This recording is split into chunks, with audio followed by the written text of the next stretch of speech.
All right, fella. I think this might be session 5. Is it really? It Oh, might be. nice. Of Beast Hunt. Mmm. Beast Hunt. Beast. Hunt, hunt, hunt, hunt, Hunt, hunt, hunt, hunt, hunt, hunt. hunt. So yeah, once again, thanks for play testing it. Mmm. So in many ways, this is I haven't really like in this sort of test module thing. I'm prepared, like really anticipated like much beyond this because the idea is this sets what's happening and going on. Mm. So from here, this is this is kind of interesting territory because find out whether this will self-perpetuate in its own natural way, Mm-hmm. or whether the module could do with a section C where that might go after this section. But anyway, Yeah. I guess maybe I guess the only thing I would probably say too for much that is, information. Yep. like, this section is, well, the previous sections have not necessarily been scenes, as it were. Yeah. But this one, there's loads of different options for you to go off and do stuff away from the main kind of gist of the module, really. I think, isn't there? Yeah, exactly. So interesting to see what you guys decide to do, if anything. Yeah, for real. Okay, so I don't know where you want to try. Give a well, not try. Do you want to try? So try again. Give a recap of because it's been a little while, so it's always tricky. Yeah.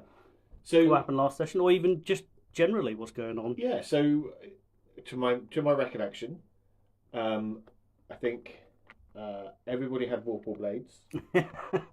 Oh yeah, I remember that. So so after my diabolical my diabolical kind of Sats roll to lie to the guards. Oh yeah. Beforehand, I then went round to stayed the night at the city. Yep.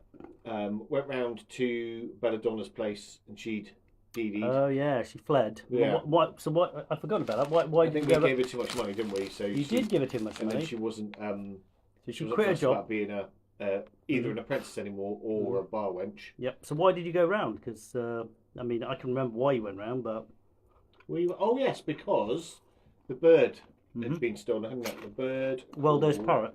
Weldo's parrot, yeah. Quink. It is Quink. Mm-hmm. So yeah, so we went around just to see if there's anything there. The trail was fairly cold. To be fair, though, we were on at that point we were on really quite a tight time. Yeah, you're meant to be going somewhere else, but yeah. Weldo encouraged you to try track down his parrot. Yeah. You found some circumstantial evidence that implied it might have been Sally. Yeah.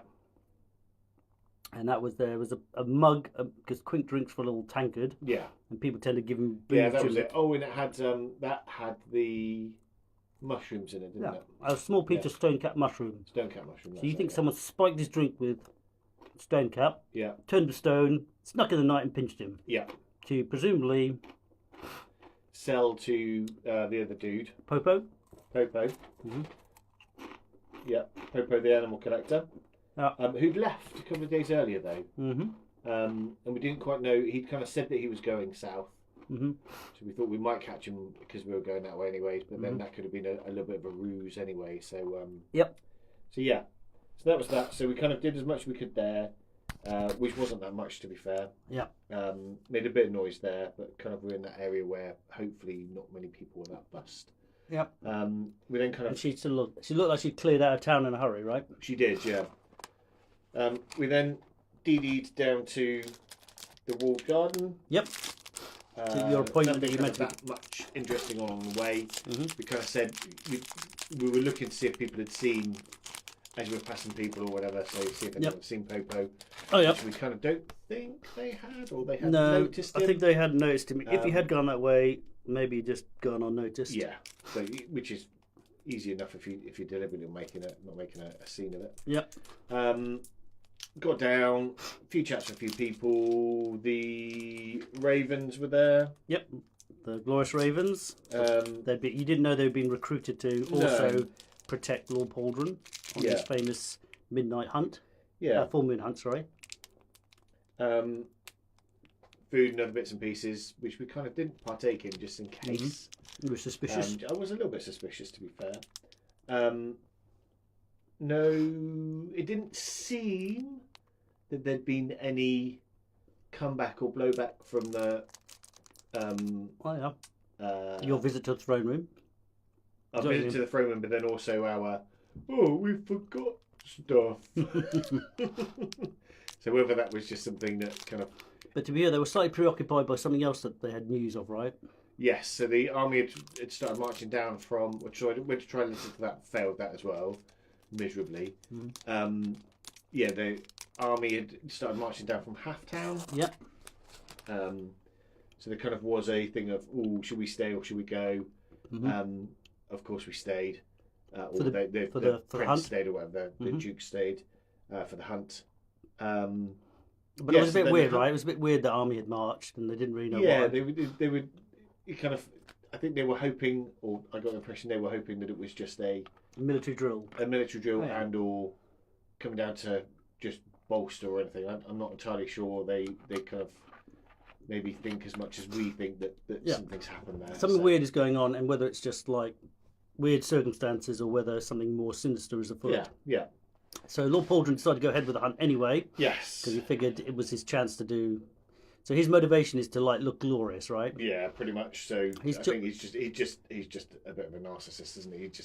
He just needs to have all the attention on him all the time. And the idea was that the beast had been drugged, sandbags weighing it down, wax in its ears, blindfolded, muzzled, his claws and his tail wrapped in thick linen, and I think also slightly drugged, right? Yeah.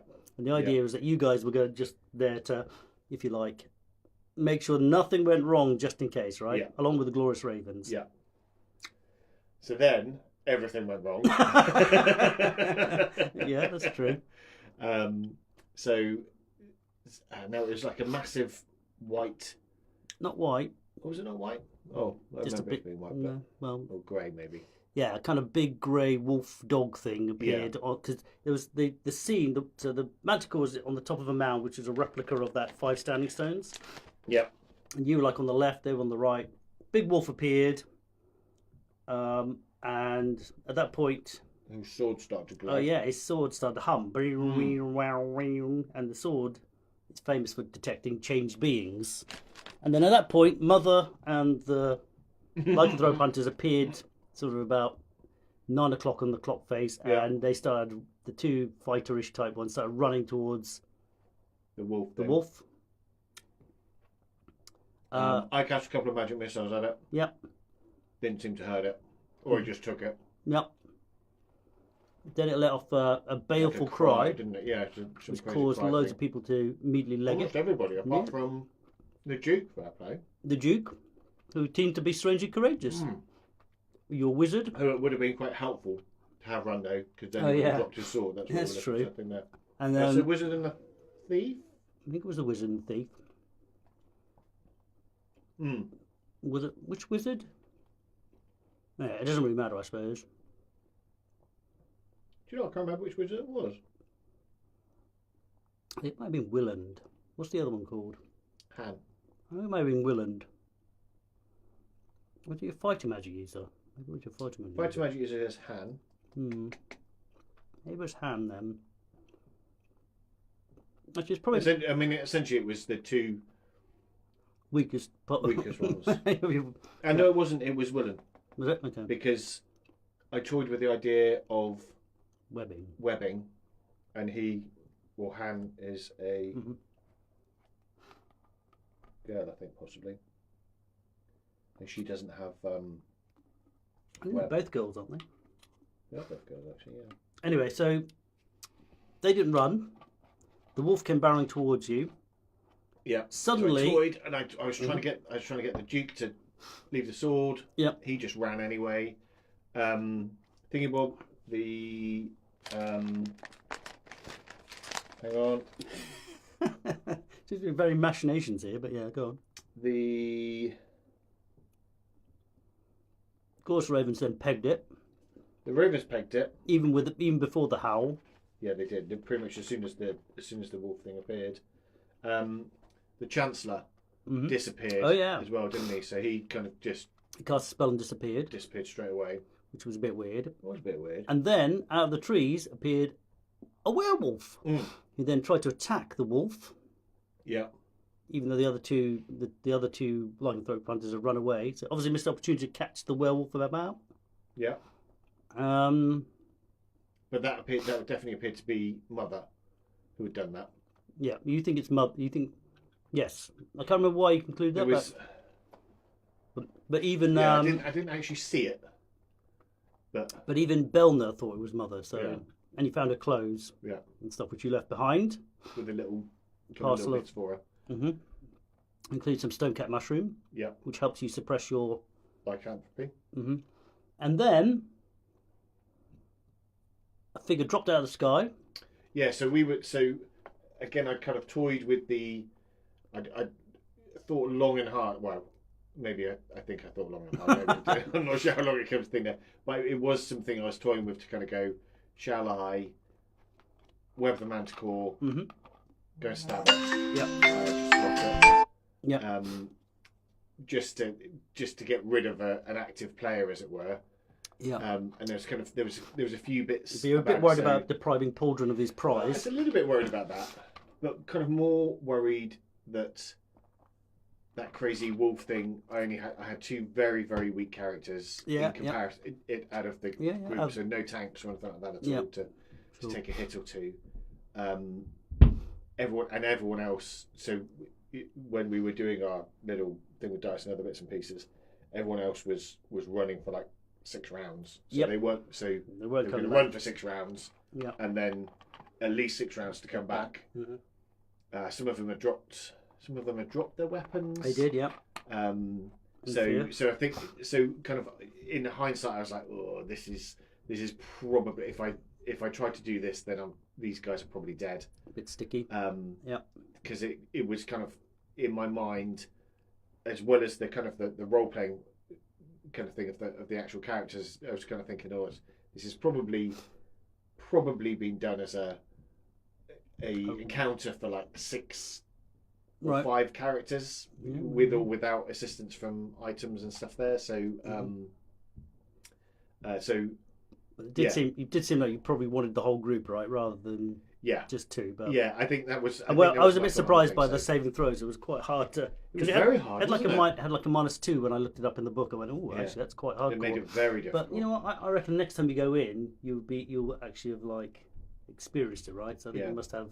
I would say you've probably got a bit of immunity now. Maybe it's just a straight roll. Yeah, I mean we were chatting about that, weren't we? So we'll talk about that if it comes again. Yeah, is possibly something where you kind of go, actually, in this specific instance, if you see something like that, as opposed to blanket thing of it'll be fine for any fear roll you make on anything like that. So like this howl, you might have you can prepare yourself. Kind of get yourself on the thing. So and have a chat with yourself. Yeah.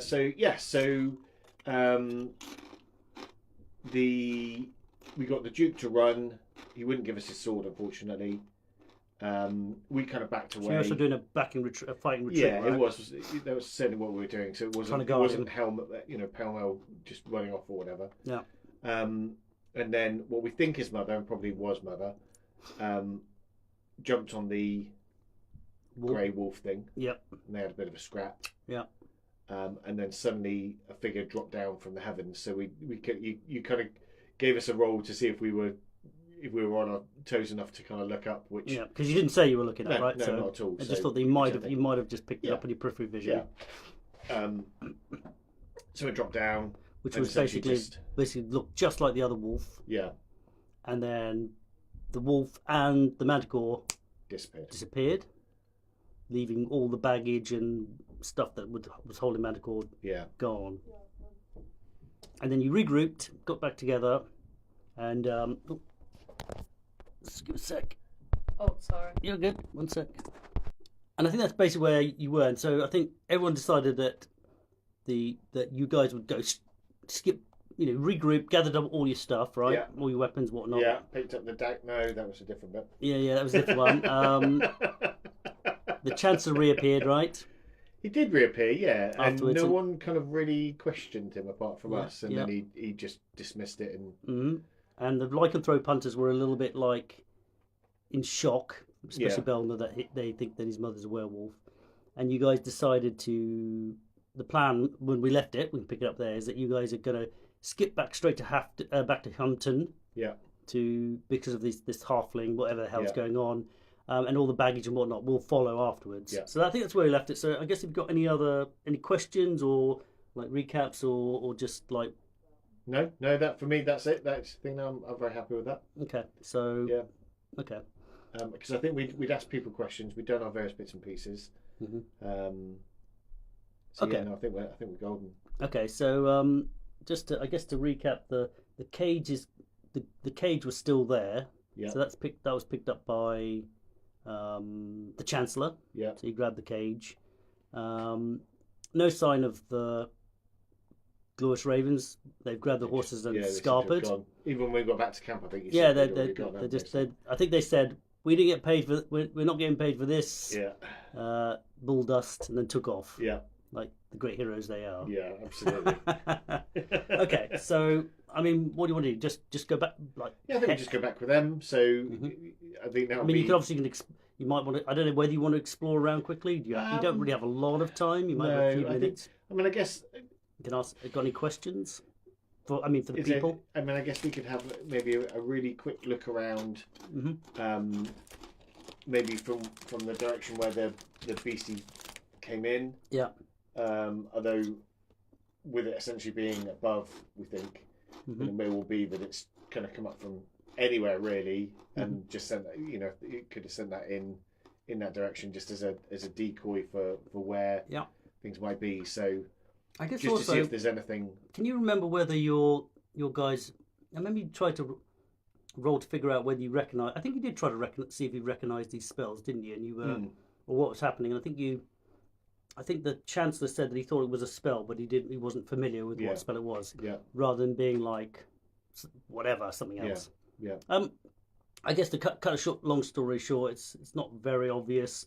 Obviously, the mother pretty much gone back through the way that the wolf came in, so there's a bit of trails. But for a beast that large, it's obviously either very slight of foot, or it illusion, or it didn't do, or it doesn't leave much tracks, right? Force, And likewise, you can tell that all the stuff that was even the wax has been left on the ground. So whatever happened, whatever dropped down seemed to take away the manticore and it, manticore only, but left all the stuff behind.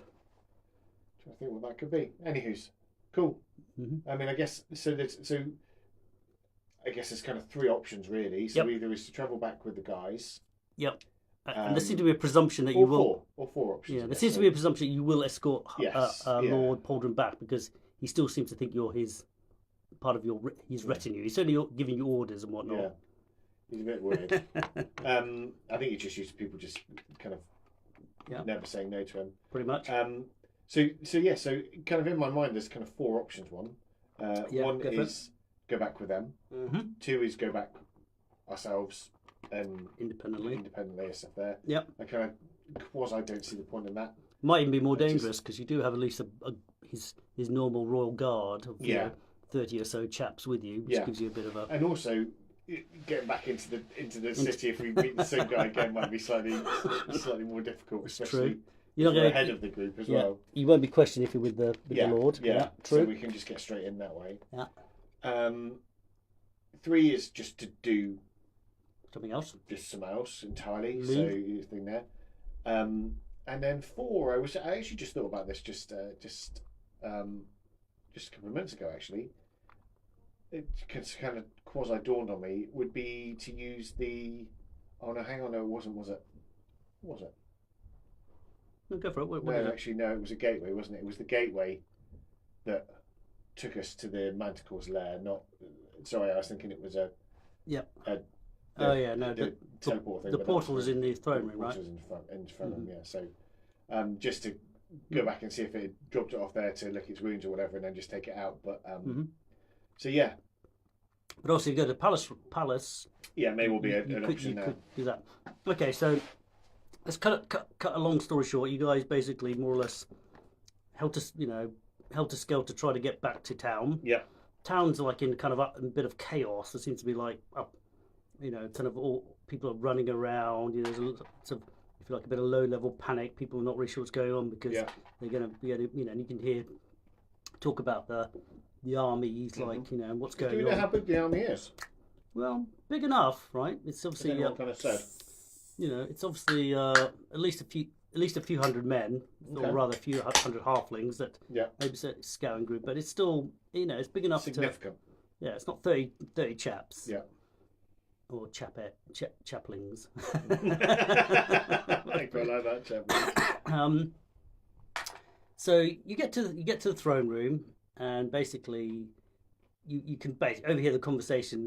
Like it's pretty much what you overheard before. There seems to be a large group of force of halflings that have gathered on the border. They haven't crossed over by the river, the Ply Bridge. Yeah. Which goes to Halfton. Yeah.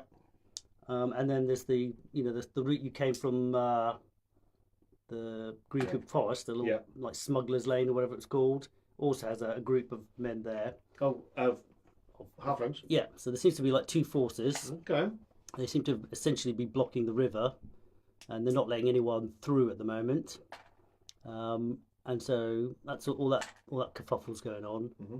And then, well, I mean, I'm not sure exactly what you're doing, but then someone comes in and says, "Oh, there's an ambassador from Hafton who wants to see Lord Pauldron. He's arrived recently, just arrived like moments ago." Well, we can hang around. No one seems to be like trying to chase you away or anything, but obviously, do you want to do anything? Or? Yeah, I think. I mean, none of those should know us, like the ambassador, because we've not done anything that way. Not been there. Although I guess your halfling mate is sort of. That's what I think the only role that I've made. It's true. Although he seems to know, given he's from Hafton, he seems to only know about Lord Pauldron. He's a bit of a fanboy of the Pauldron family. Okay, yeah. So we've got all the merch. Yeah, in stroll. Okay, unless you're gonna do anything. I mean, I guess we just won't make a like blend in the background. Yeah, we won't make we won't stand out. Obviously, you remember the throne room. I got a picture somewhere, but the portal's still there. Okay. Throne room, statues in the corner. So the portal is almost feels like it's almost like a permanent. Well, it's certainly it's a brass. Let's just say it's a brass ring on the wall. I mean, when I say the portal is there, the portal ring is there, but there's no. So yes, you said that before. Actually, yeah. Sorry, you did. No, I'll take it back. I'll say the portal is actually there. You can see it shimmering. It's been left in place. Okay. No, take it back. It's you can see the brass ring that would surround it. Okay, but it's currently not active. Yeah. Because it wouldn't make sense to leave it on, right? Anyway, and gates open and. In strolls this kind of slightly portly human, which is a bit weird. Yeah. And on his shoulder, he seems to have what looks like a raven, or rather an incredibly dark bird. Yeah. And then you realise that this is in fact Popo. Oh, okay. And he's strolling in, and he says, "I'm an ambassador from Hafton. I've been sent by Aldrin Sixtoes to deliver a message." And then you realise, of course, that it's not a black raven, but in fact a black parrot. And it's been literally like it's got chains on its shoulders, so it's keeping there. Yeah. And he comes in and he says, I've come here to deliver a message from Aldrin. He says that he wants to speak with Lord Pauldron at the Ply Bridge tomorrow at midday. At midday. Yeah. Interesting. And of course, you realise that it's this parrot. This bird is in fact a parrot. I can't remember if I said that, as opposed to a raven. And it says "liar." He looks a bit cross. Yeah. And he kind of gives it a shake as if to say "shut up." But and he says, "If you have a message for Aldrin, I can deliver it in return, but I've got to get going. But that is my message." Yeah. Interesting. Does I mean, obviously we're not part of the delegation. You're not, I guess, but I guess you could pry your way in and see what happens. But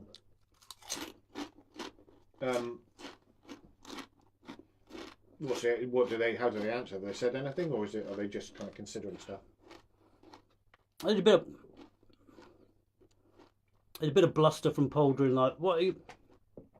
Why's Hafton got its armies on my border. Why are you blocking off the river? Um, how dare he summon me? What's this all about? If he wants me to come speak to me, he should come to my palace and entreat me to speak. And it's all kind of a lot of bluster, but more or less Popo just kind of faces off and just says, "Well, that's the message I've been asked to give. So I can add no more." Liar! Comes from his shoulder. Give it a nice shake. Yeah. Okay. I mean, from our perspective,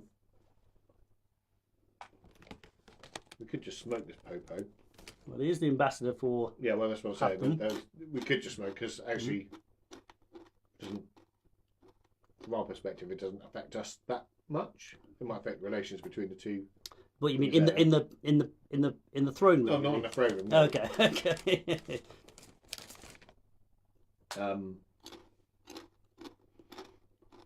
Because clearly he's a bit of a cheeky man.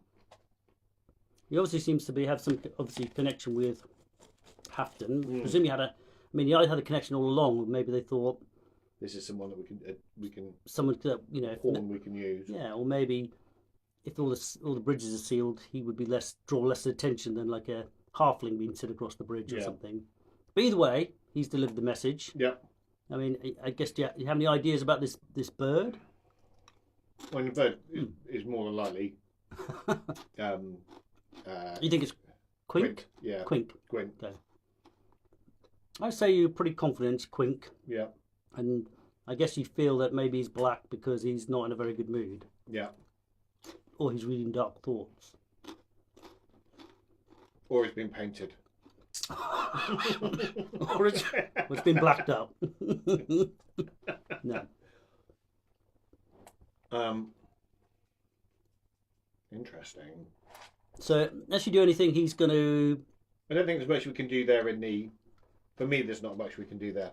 Not without causing a diplomatic incident, probably. Yeah. Okay, so he struts out the throne in a way which you construe to be slightly arrogantly. Really, he doesn't seem very humble. He just like leaves. Yeah. And obviously, Paul's now in deep conversation with the Chancellor, and they actually call you over. They dismiss all the guards and they call you over.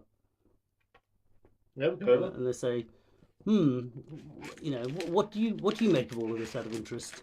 Well, I mean, that guy's the animal, or came across as an animal dealer. Whether that was just a front or anything like that. Oh, is that who that is? Oh, right. Okay. Yeah, we didn't. He seemed to want to. He wanted to speak with us, but we just said we had no interest when he was supposedly the animal trainer. Okay.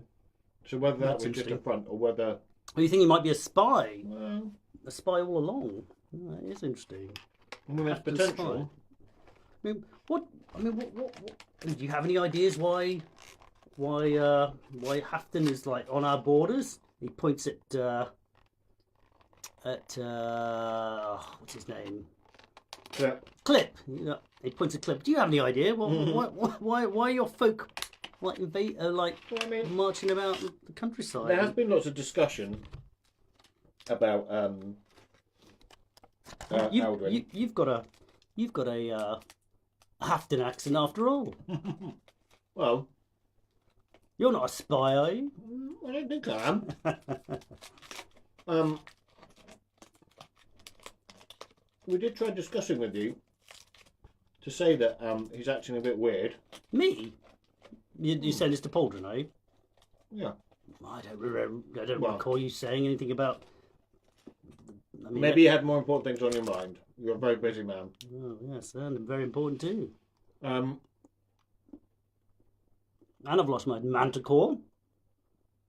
Yeah, that seems fairly. You still got all of the sandbags and the wax and stuff. That's quite helpful. No, true. Might come in handy. So, by the way, the throne room, the picture of him fighting the manticore has been completed. Nice. And hung on the wall. Nice. So yeah, it seems that Hafton has become very militant over the last few months. You haven't stirred up all this trouble, have you? I don't think so. We've not even been there. Well, We came up from the south, remember? you did go into the Green Coombe Forest. When Do you think we had time to do that when we were bringing the manticore back to you? You were meant to teleport back, if I remember correctly, but instead you came through the halfling lands. The teleportation thing didn't work. Did you use? I seem to remember correctly. Are you sure you used it properly? Oh, yeah, we discussed with the Chancellor. All right. I think he did test it though, didn't he? Tested it just outside your walls. Not that helpful. Okay. All right. So you don't think this has anything to do with you then? Nope. All right. So there's talk of him changing a lot now, or changing recently. Recently. Yeah. Yeah. Well, halflings are a funny folk. In what way? Well, no longer acting as a halfling normally would, so being very militant, which is obviously almost completely opposite to what halflings would normally do. They've always been a bit militaristic because of the Green Coombe Forest threat. Yeah, but I think from that perspective though, weren't you were the main kind of protectorate for them, or kind of part of that group? Well, I suppose in fairness, they're on the other side of the river. They tend to take the brunt of it. We can normally barricade the river you've off. almost got a large body of water between you and the would-be aggressors. Yeah, okay. That's right. It's like D&D reflecting real life. Yeah, right.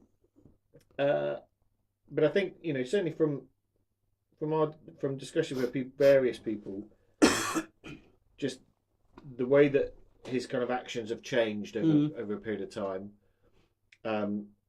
and this may or may not be a big thing, but kind of no longer proudly showing off his feet, but wearing shoes for a halfling is very weird. But very, very practical, very sensible. Why wouldn't you wear these lovely shoes? Sensible for us, but not necessarily sensible for halflings. Well, so weather. Last time I saw him was about, well, it's been quite a long time ago, and back then he definitely had no shoes, and he seemed very proud of his side pinkies, as he called them. Absolutely. So kind of then I guess the thought process is there something that's taken his form?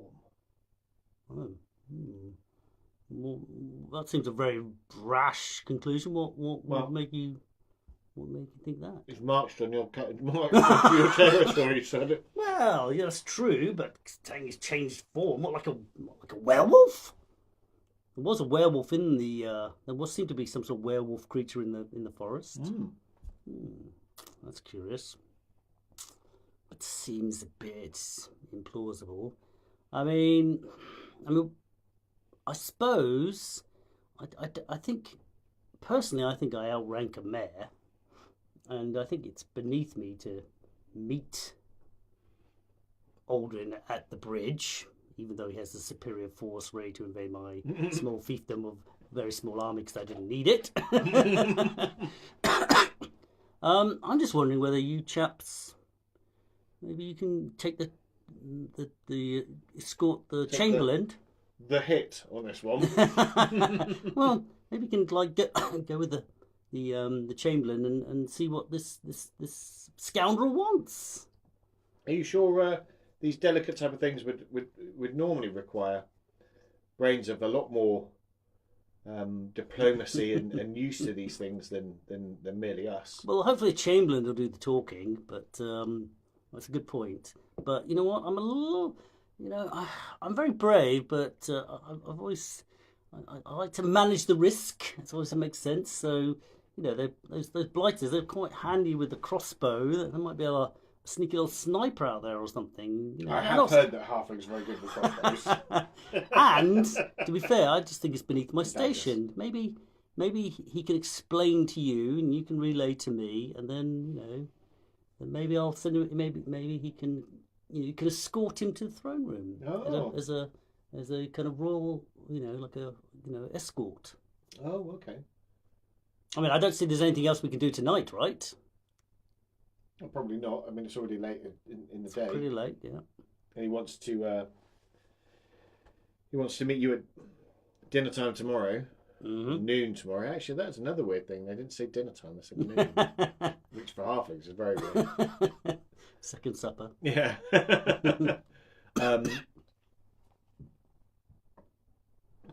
Yeah. Why not? We can wander along now. Okay, so are you planning to do anything tonight? I mean, is there anything you think you could do?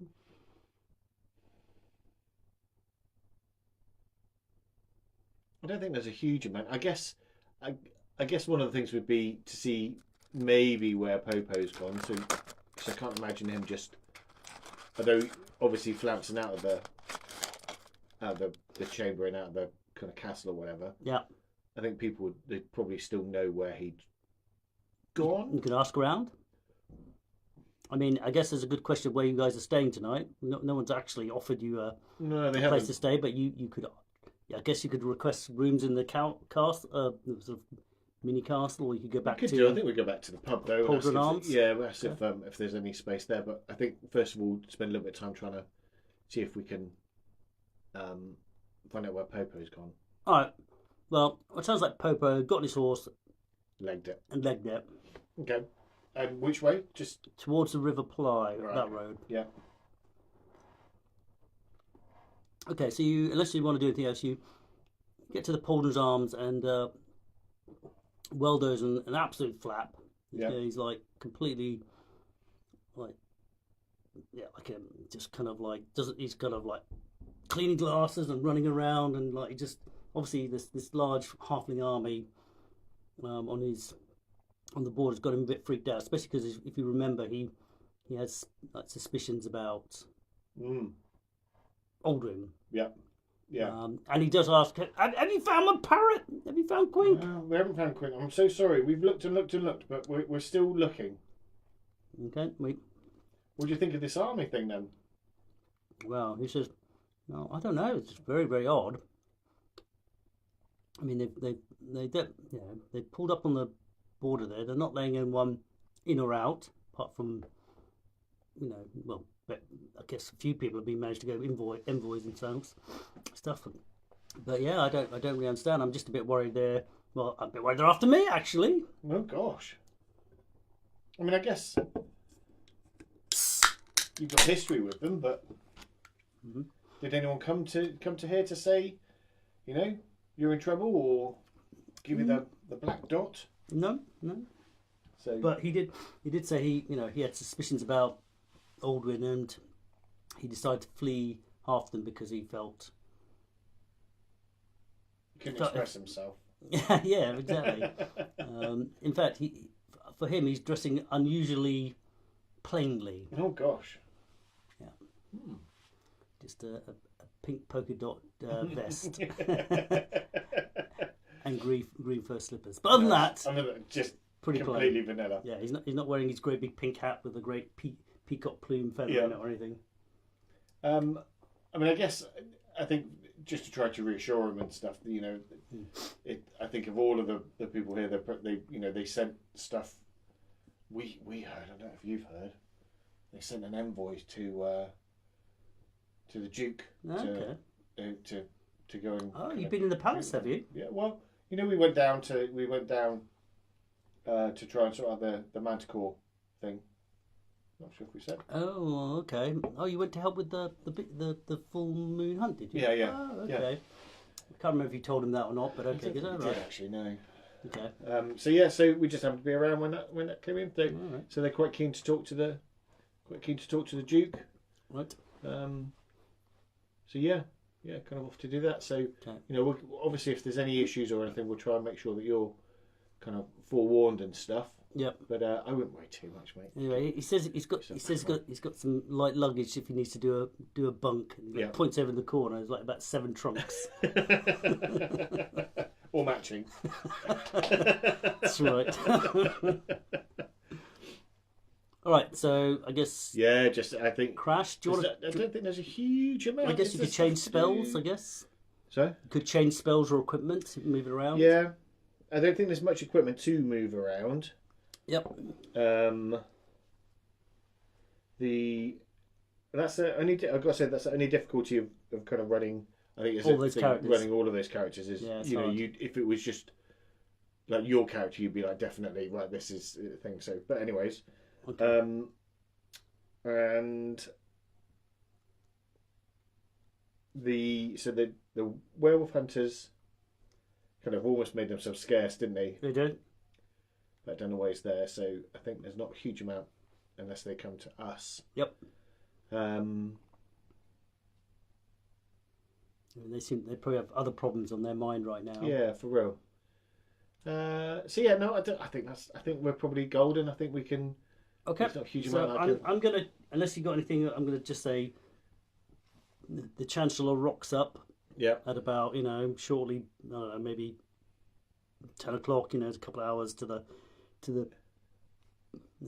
river. Yeah. Down the road. So you guys all trot along, and sure enough, across the river, you see a large group of halflings just like pitched up tents. They're all like, and pretty much, there's, you see carts that just keep coming back and things, and people saying, they're not letting anyone through. Mm. So I guess it's you get there shortly before midday. So is it just us and the Chancellor? There's no one else. He's got no guards or anything with him. I guess there's probably about a dozen of the Royal Guard accompanying you as well. Yeah. All right. Cool. Yep. So okay. I'll just say, you're about 50 feet away as you approach it. You can see the river and all these on the other side of the water. Yeah. And there's a very small garrison of about like 6 humans who are like standing on your side, like kind of putting up a show as if they could stop these guys coming across, but they're mainly just there looking, ineffective. Yeah, absolutely. Exactly. Cool. And then I guess all of these, now we're a bit closer, all of these halflings fully kitted up and they're all ready for it. They're very organised. They've got like tents got their tents all in like neat rows. There's like basically at least, I don't know, 30 or 40 of them actually stationed on either side of the bridge, and there seem to be at least, I don't know, if you did a head count, you reckon there might be like, I don't know, 200 or 300 of these guys all camped out. Yeah, and all as you say, camped out, and some of them are doing drills, some are just relaxing, but they seem to be, they look like they're intending to stay there for a while. They're not just that's with the tents and everything. It seems a bit like, what the hell's going on here? Yeah, a bit permanent, semi-permanent. Well, yeah. And do they? I guess are they looking? I mean, they're doing drill and all the other bits and pieces, but are they otherwise though? Are they acting like halflings, or are they? Well, they are. Is it like completely? Are they goose stepping around? Well, they're unusually, from your understanding of halflings in this world, they are unusually disciplined. They're not sitting around like, smoking pipe. Although the guys who are chillaxing do seem to like have a big giant pot on the cook, and they're sitting around with their feet up against the fire and just relaxing. But the ones who aren't look they're on it. Unusually, like really strict. It's a lot. That's sort of the attitude you normally associate with. Okay. Yep. Cool. Okay. Well, I mean, I guess at the moment it's kind of the whole kind of thing is in the Chancellor's hands. It's not huge. We're just there just to. So you're just gonna. So he's intended to rock right up to the bridge. Yeah. So you guys just follow right. Okay. So he pulls up, and someone gives out a whistle. Yeah. And sure enough, about 2 or 3 minutes later, a group of about 12 halflings come like stomping up, and have a guy have one halfling on a shield. Yeah. Like being carried. And he comes up, and he looks the Chancellor right in the eyes. No, as this guy's coming up, has he got his feet on showing? Yes. Yes. Okay. Yeah. Anyway, when he arrives, he's just almost a little bit lower than the Chancellor's eyes, and he gives a bit of a tap, and he kind of goes up a bit. so he's at least eye level, maybe a little higher. Yeah. And he says, what do you want? And like, Chancellor obviously explains that he's been summoned to meet Aldwin. and he says, "Well, Alderman's not here right now, although I did get word he's coming. But I think he did say he wanted to speak to Lord Pauldron. Where is Lord Pauldron?" Chancellor says, "Well, I've been sent in his place." Okay, and so he sort of thinks about this, and then they do a 360 and off. Mm-hmm. So I guess unless you're planning to do anything about, I don't know, it must be about 20 minutes later. You go. So the only thing I would say, just kind of from Clip's point of view, yes, obviously he's not been there for a while and other things there, but that again, from the perspective of normally, for me, kind of halflings don't normally have that kind of pettiness and trying to be eye level and pieces there. So this is all out of character for them completely. I would say it's pretty out of character. Give me a roll, see if he recognised anyone in that group. D-Train? Yeah, high is good. 3. Okay, so he doesn't recognise anyone. It was like, were they even halflings? But he does think it's a little bit unusual. That this sort of weird. He definitely thinks it's weird, right? Yeah. And all that weird stomping around and stuff. So I guess you guys hang around for a little bit. Yeah. And then in the sort of distance, you see a speck in the sky. It starts to get closer and closer, and then holy smokes, frickin' Manticore lands. And on his back is a halfling. Yeah. And the halfling looks like this. And he jumps down. He introduces himself as Aldwin Sixtoes. He says, "I'm Aldwin. Where's Lord Pauldron?"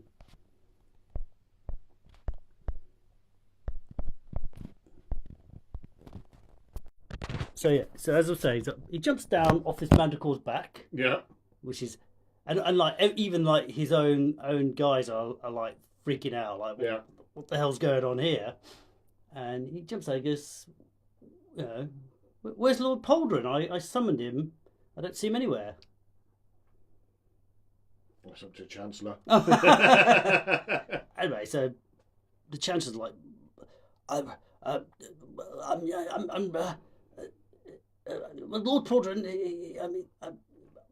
Does the manticore look fully healed? And no, it looks pretty ropey. Yeah. So therefore, you assume it's the same one. Yeah. And the Chancellor is just kind of he's a bit dumbstruck and why what and the manticore, and then he suddenly turns and goes, "Why have you got my bottles?" And in Aldwin's belt, he has like a red and a green bottle. Oh. And and Aldwin just sort of backs up a bit, and he says, "Well, all right, I want you to relay a message to Pauldron. I don't know why the coward hasn't come here himself, but you've been stirring up unholy hell in the Green Coombe Forest. And this manticore has been disturbed from his lair and now causing all sorts of trouble in my land. So I've actually managed to actually capture this manticore, or rather tracked him down, and we've struck an alliance. He's promised not to harm any halflings in my land, and in exchange I will offer him protection. And what I don't want you to do, humans, is keep sending bothersome people in to harass this manticore, because he's going to keep the peace. He's going to make sure that any kind of greenskins don't come out and harass us. So he's now under my protection."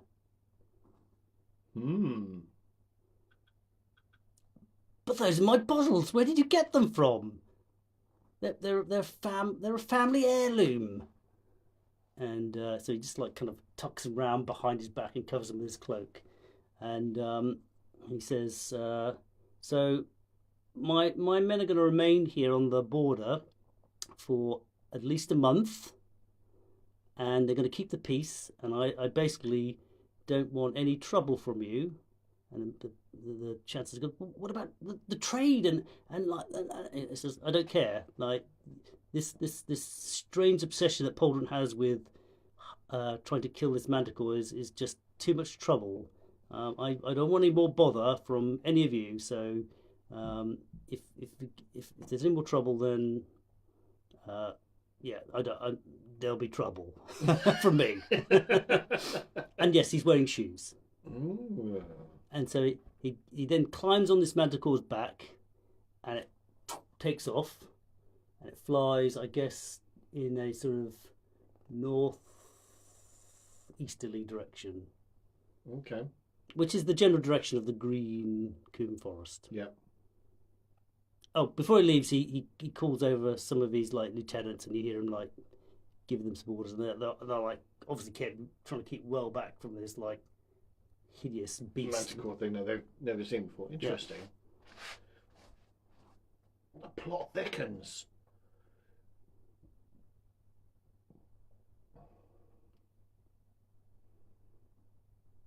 Okay. I mean, there's not a huge amount that we can do there, Nope. anyways. So the Chancellor does seem to think that he's going to go back and relay this message to Pauldron. So unless you guys want to do anything, throw a dagger at Aldrin as he leaves. Well, I mean, to be fair, I was wondering whether we just blast the manticore with a few magic missiles just to kill it off. Wow, even though he's under protection. Yeah, absolutely. Definitely looks quite weak.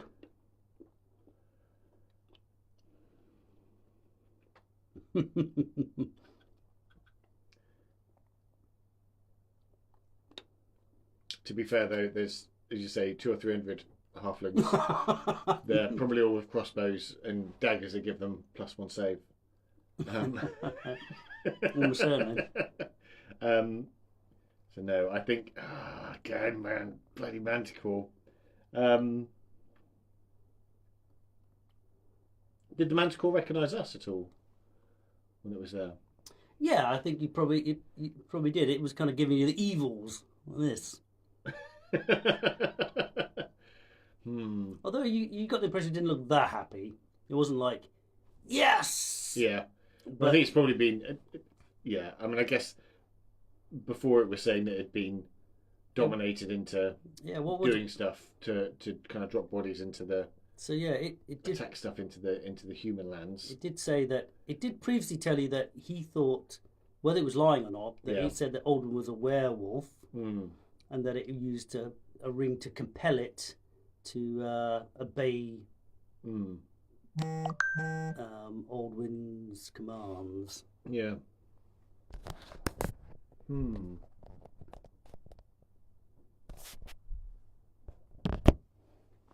Okay, they're gone. Yeah. I don't think I'm doing that thing. So, yeah, I think that would have been a bit too. People have done worse in D&D. Yeah, they have. Anyway, so Pauldron, the impertinent wretch! He said what? And so obviously, the Chancellor relays what he'd said, and that he'd like demanded why Pauldron had not turned up personally, and he's embargoing the border. How am I going to get that fine pipeweed from Bafton? I'll have to go into the royal cellar. But he's obviously not chuffed by this, and he's obviously completely shocked. He's taking my manticore? The wretch, what's he going to do? Try to claim victory? Try to kill it himself and claim he's some sort of hero? Well, I mean, it's obviously a truly heroic thing to do. Yeah, it seems to be catching on. I think he stole my idea. Blighter? I guess the only thing, if we could go back very slightly, just as we're travelling back, if there is an opportunity to speak to the Chancellor about the green and red bottles. He says that he's pretty non-committal, and he says they're just a family heirloom and they're his property. And he does say that actually, if you guys can find your way somehow of getting them back, that he would reward you, really well. Oh, yeah. And in fact, he says, So he said maybe we can talk later. Maybe there's a way. Let's see if we if you guys can think of a way of getting it. Oh, okay. I wonder how much he wants to develop this plan, a potential plan. I mean, can you guys think of a way of getting it, do you think? Almost no. No, okay. Well, not that I'm going to tell him. Okay. Do you have any ideas how you might try to get him? So I guess that one of the things that we could do is use the gate to get to the Manticore's lair, Mm-hmm. take out the Manticore, wait for him to come along, and then maybe try and jump him. Mm-hmm. But dependingly, we don't know how he kind of calls the. I doubt he's going to go down into the Manticore's lair. So you think that he has the Manticore's flown back to his lair? Is that your guess?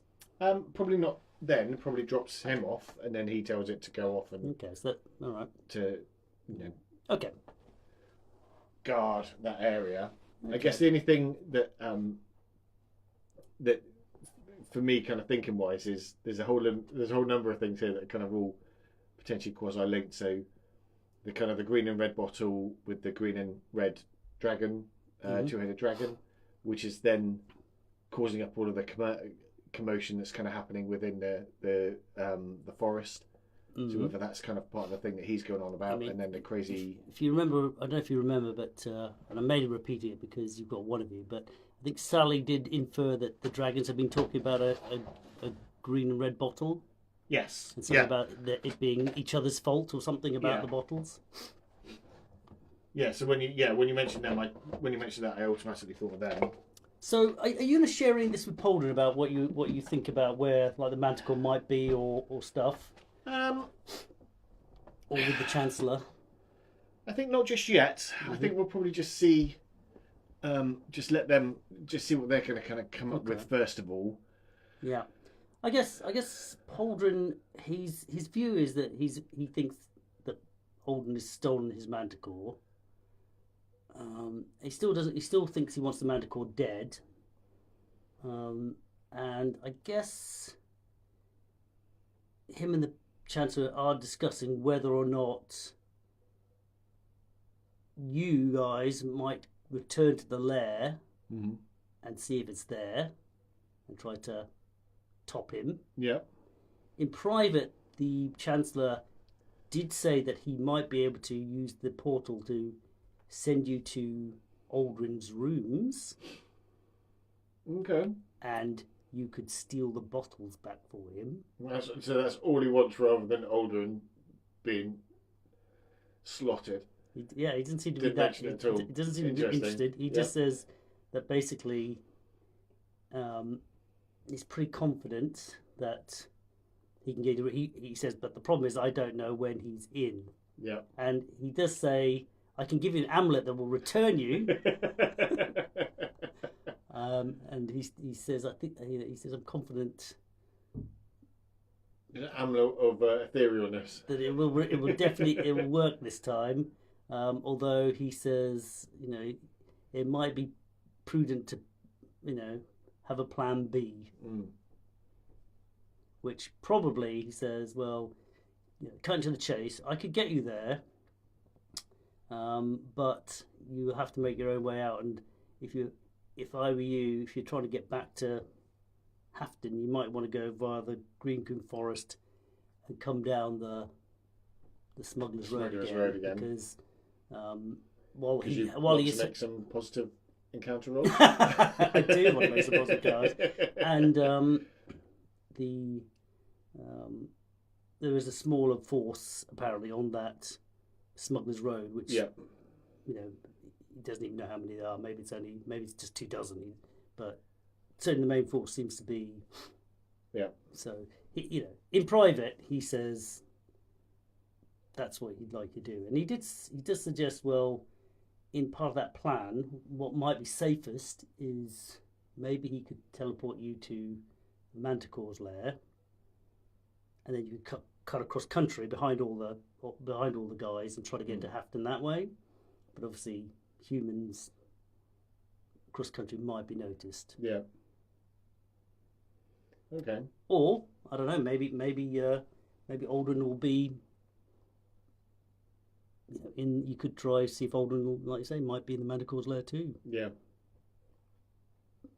maybe not.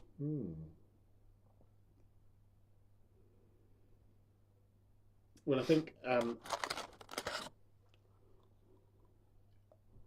if they've got anything to help us, then that'll be that'll be better. So they sent us to the Manticore's place previously. I guess to be fair, the Chancellor was saying that this would have to be on the down low because Pauldron is actually, although he wants the Manticore dead, he's more worried about upsetting a lowly mayor. The lowly mayor with the big halfling force on his border. Yeah. So he's saying that he'd quite like the bottles, but he doesn't want to. You don't want to cause he can't. He's not. He doesn't want to do it with the official approval of. Okay. Pauldron.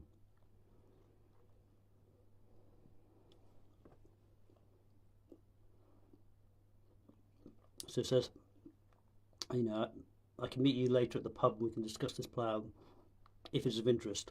Yeah, I think that's probably a good idea. Okay. So do you want to talk to Pauldron about anything, or? Pauldron kind of is a bit of a waste of space, really, from my perspective. There's not much. He's not gonna. He's all bluff and bluster. Mm-hmm. Bluff and bluster. Sorry. Yeah.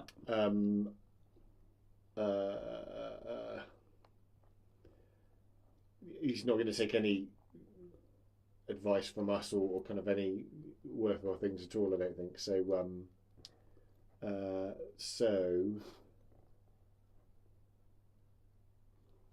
no, I mean he's just a puppet being pulled along by other people's strings and thinks that he's doing stuff, but actually probably isn't doing that much at all. Yeah. In fact, just getting in the way of everybody. And also, if you did go to the Green Coombe Forest via the Manticore Lair, you could choose to ignore all this stuff and do some other exploring, right? Yeah, yeah. I mean, you don't have to. You could see if this political hoo-ha will die down and go later. Yeah. But although Aldrin did seem to think that he said he was going to leave the army there for a couple of months. Well, weeks? for a month or something. He said, I think. Whether he means that or not.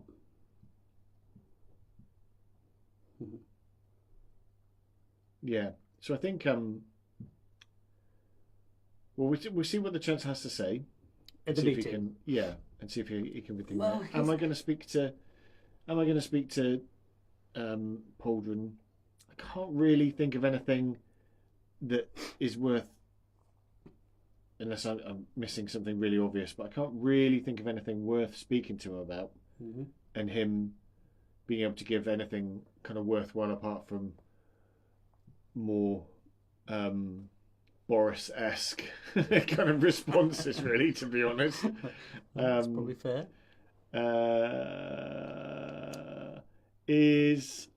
I guess no, because he doesn't want anything kind of being done, because it would be helpful to have the sword if we are going up against him.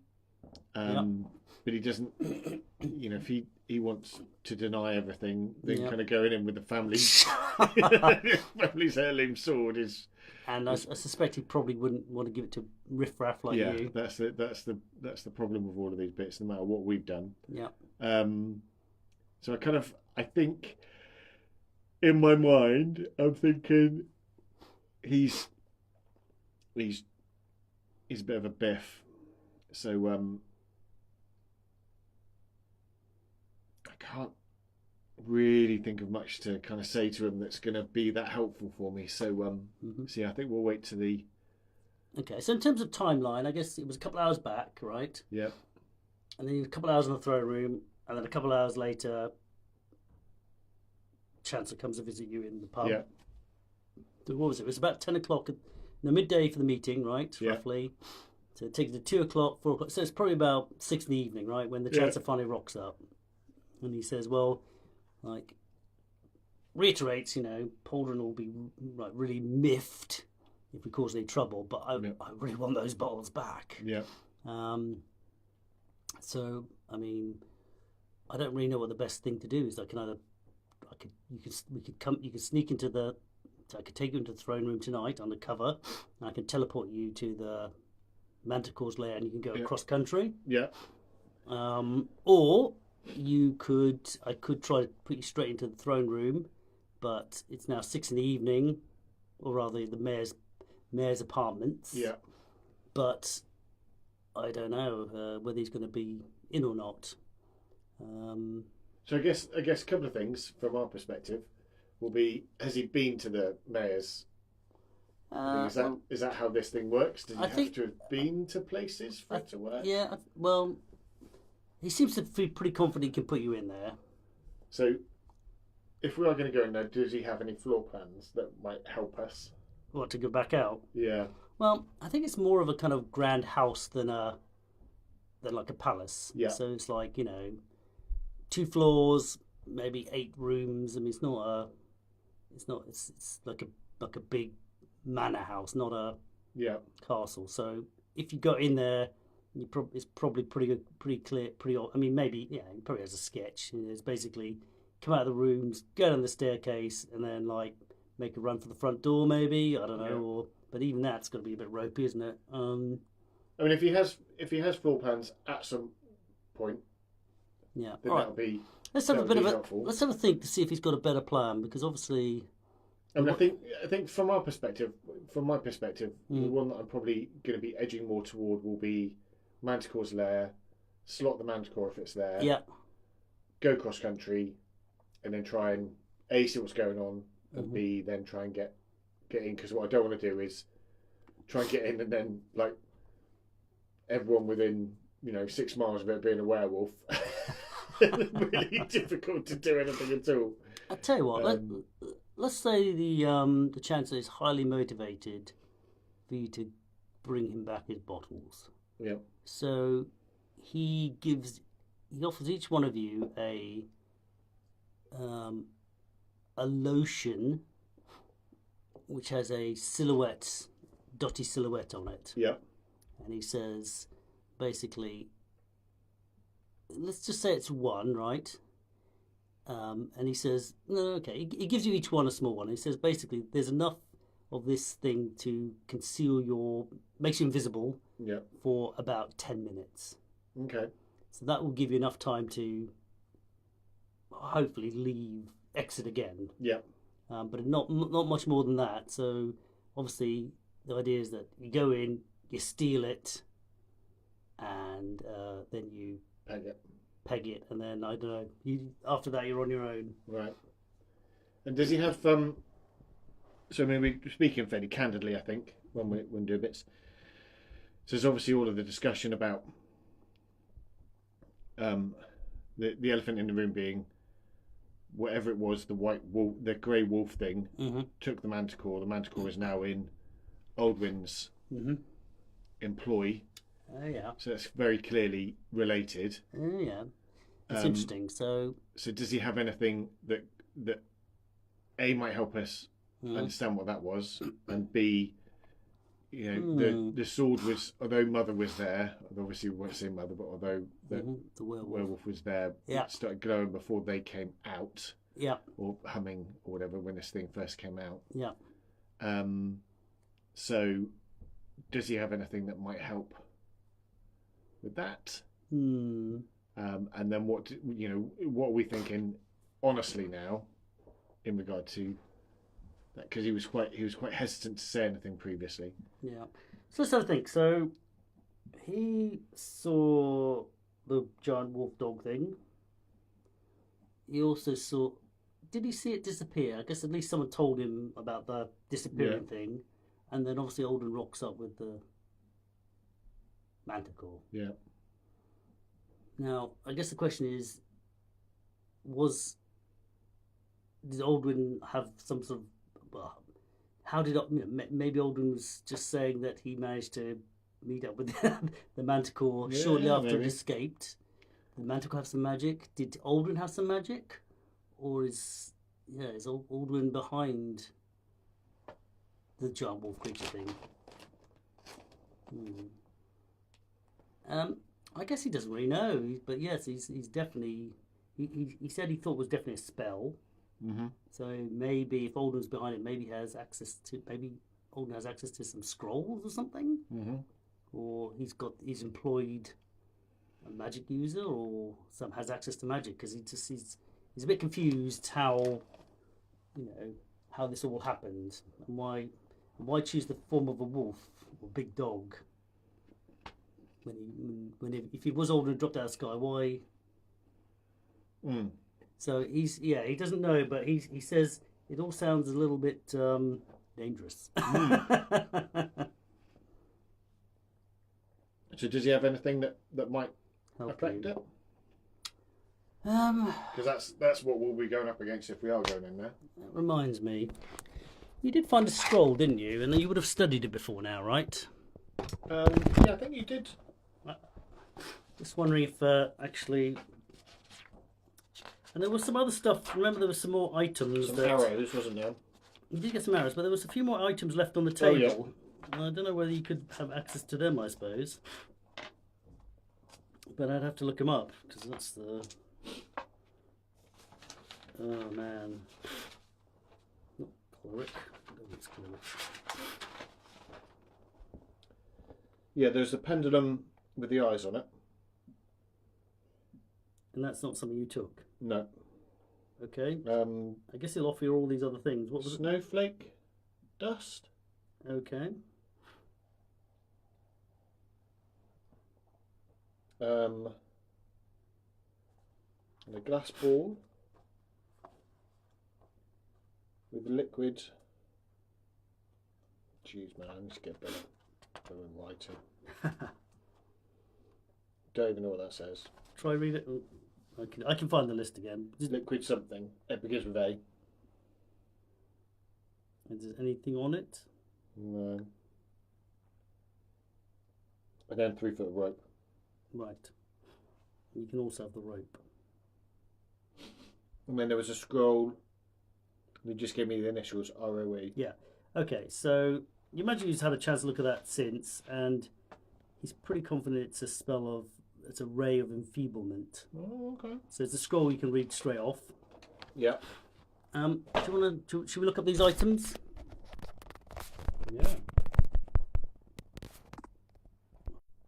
Yeah. So we just recapped on those items. What was it? A globe with ants, a pendulum with eyes, and the rope.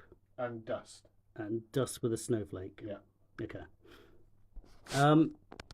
Well, he again claims that these were left by the previous incumbent. He just says you just need to say the command word. My guess is probably as good as yours, because if I steer you wrong, I'd feel bad, and I might you just have to. He seems. He says if you want him to guess, he'll guess. Yeah. We'll have his guesses just to kind of see. Cause I think. Okay. For me, now just being between us and I'm guessing that the pendulum is as I say, almost like a wizard eye type thing. But I kind of almost have no idea what the other two. He seems to that doesn't. He says that sort of seems not unreasonable. I mean, what else about eyes? I'm not sure. Snowflake. He says, well, maybe it's a sort of something to do with cold. Maybe freeze or something, or cause like a blizzard. Maybe, I don't know. And the ants. Maybe it's summons small creatures, or obviously ants or multiplies people, or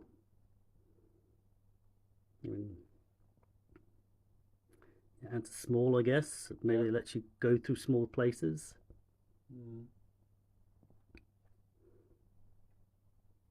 And the rope? So just rope. Well, he says, I don't know. It's in here. I don't think it can't be. It doesn't feel like it should be trivial. Yeah. Just I guess mess around with it. You might be able to figure out what it does. Fair enough. You could. I guess you could grab it. I don't know, and try some shit with it. Tie around your waist. Yep. And they all have the CTM engraved on them somewhere. Yeah. Okay. Apart from the rope. Yeah. Cool. Okay. And so I guess the question will be, if we manage to get this thing, is it necessarily a problem if Aldwin dies in the process? What from The the Chancellor's point of view. he doesn't seem to care. He's He like, just well, wants the bottles. he says, well, who knows? It might have a calming influence on the situation. Interesting. Cool. And he just says, but I really want those bottles back. Mhm. They're a family heirloom. I have not, and like I say, they taken a long time ago, and I have no idea how he's ended up with them. But I'm not happy. But I'm very pleased they've been found. Yeah, no, I'm sure you are. Cool. Okay. So I guess what's the plan? I think how long would you say either asking him or thinking about our kind of local knowledge of that kind of area? If we go to the Manticore's lair and then go across to Halfton, cross country wise, what type of time frame are we talking? Well, if you go east through the forest to the forest edge, it's probably a day's travel across country before you hit town. Okay. But I guess you might be able to do it in a night. I guess. Okay. Obviously, you're at risk of being seen. Yeah. I mean, obviously, if you're in the Green Coop Forest, you don't have to. I mean, yeah, you could explore the Manticore's lair. You could go straight across because obviously, it's not till you go out in the open that you're really at risk of being seen. Yeah, yeah. And obviously, there are things in Green Coop Forest that you could also investigate if you wanted to. Yeah. Like you could try maybe after a few days it'll be a bit quieter. Maybe like if you killed a few days in the Green Coop Forest, maybe. Yeah. I don't know. I mean, I'm throwing ideas at you. Yeah. Okay.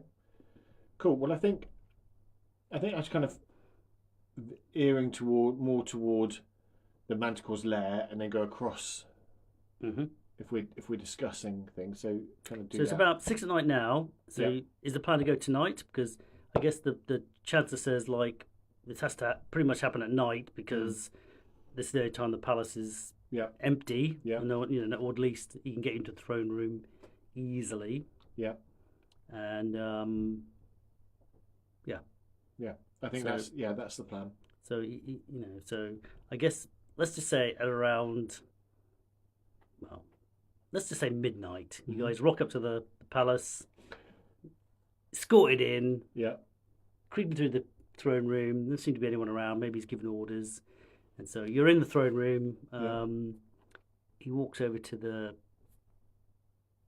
disc on the side, and he says, "Clarence is magnificent," and it zhuzhes like that, and you can sort of vaguely see the,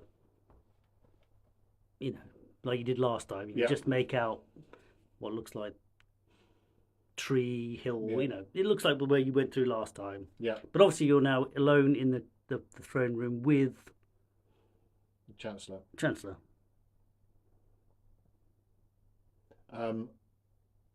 So a quick question to him is, what would he have done different to get it to the Aldwin's rooms? Well, I guess he says, well, I'd have to essentially take a day to essentially reset it to a different location. Okay. But this is convenient. It was already, if you like, set up. Yeah. Interesting. Okay. Yeah. Cool. Go for it. Okay. Give me a D20. Mm-hmm. What do you got? A 1? Right, okay. No. That's either really good or really bad. Okay, right, so what do? You going to go through? Yep. Okay, so you guys all go through, and the thing closes behind you, and then Ganther says, wait a minute, guys, was the form still on the wall in the throne room? I think it was. Oh well. Okay. I just thought it might be there. Surely one is good. A 1? If you had to roll under your wisdom. I was just going for a high roll is good. Oh, okay. Sorry, dude. Oh well. Well, it's a good should talk question. about it. I was thinking about it as sort of a notice. Yeah. But I was actually thinking high. But I didn't actually say. I wasn't actually thinking. I was actually saying if you rolled anything below a 5, Yeah. you wouldn't think to take a look around. Yeah. But then you rolled a 1. I just thought, well, Yeah. That's a lock crit it in. fail. Yeah. Fair enough. Whether or not you would have taken it, I don't know. I think. Yeah. That's. Sorry, dude. Yeah. No. Absolutely. No. That's. That's hilarious. God damn it, I don't know whether would you have taken it. Do you think? I don't know. It's dangerous. I think it is dangerous, but also it would have helped immensely. Would it? I guess. You could have always returned it, but you might have had a price on your head by then. Yeah. I guess the Chancellor might have not allowed you. And also, the only thing is, if it's suddenly humming like it did, if we're looking to try and ambush him, then that's not going to be that helpful. Well, it's true. Although it only hummed when Holdren picked it up. Yeah. And drew it out. Yeah. Anyway, that ship sailed. Brilliant. Oh, Oh my God, I'm not doing well at this. Crikey, Riley. But you're right. If I'd said it was a stat roll, then you would have Yeah. you would have maybe seen some other shit. Right. Fair enough.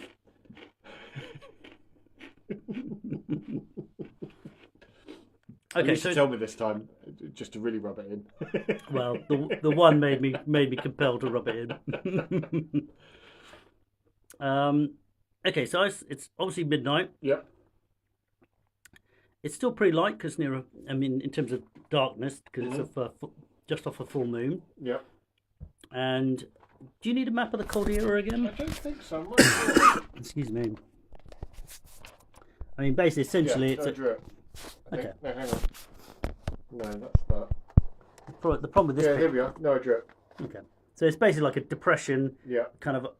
You've got to kind of scrabble down a bit, but then there's almost a path that spirals down. Yeah. With different caves. Yeah. Most of them are empty, apart from one that had some bodies in it. Yeah.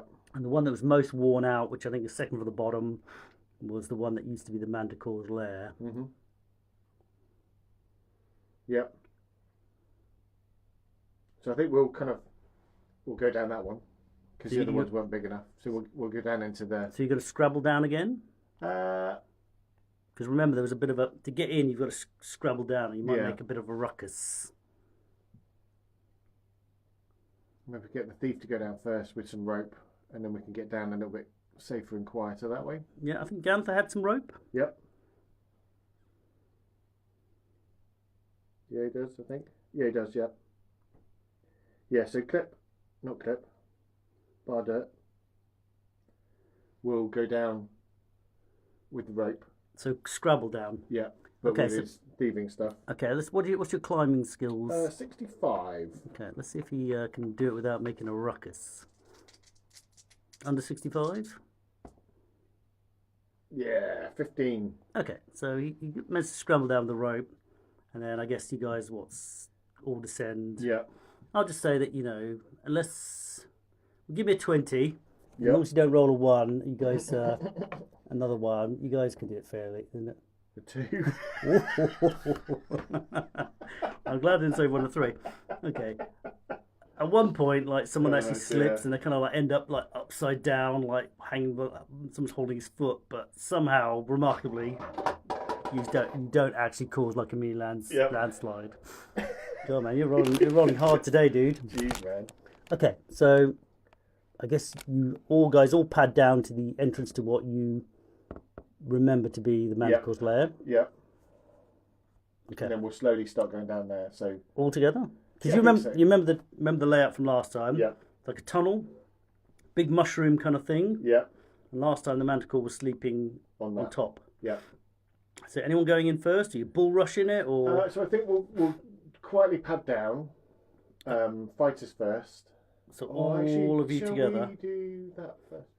Actually, no. Do you know what? I think we'll probably send Bardet down first. Don't forget, you still have some of this kit, right, from before. We do, but I think This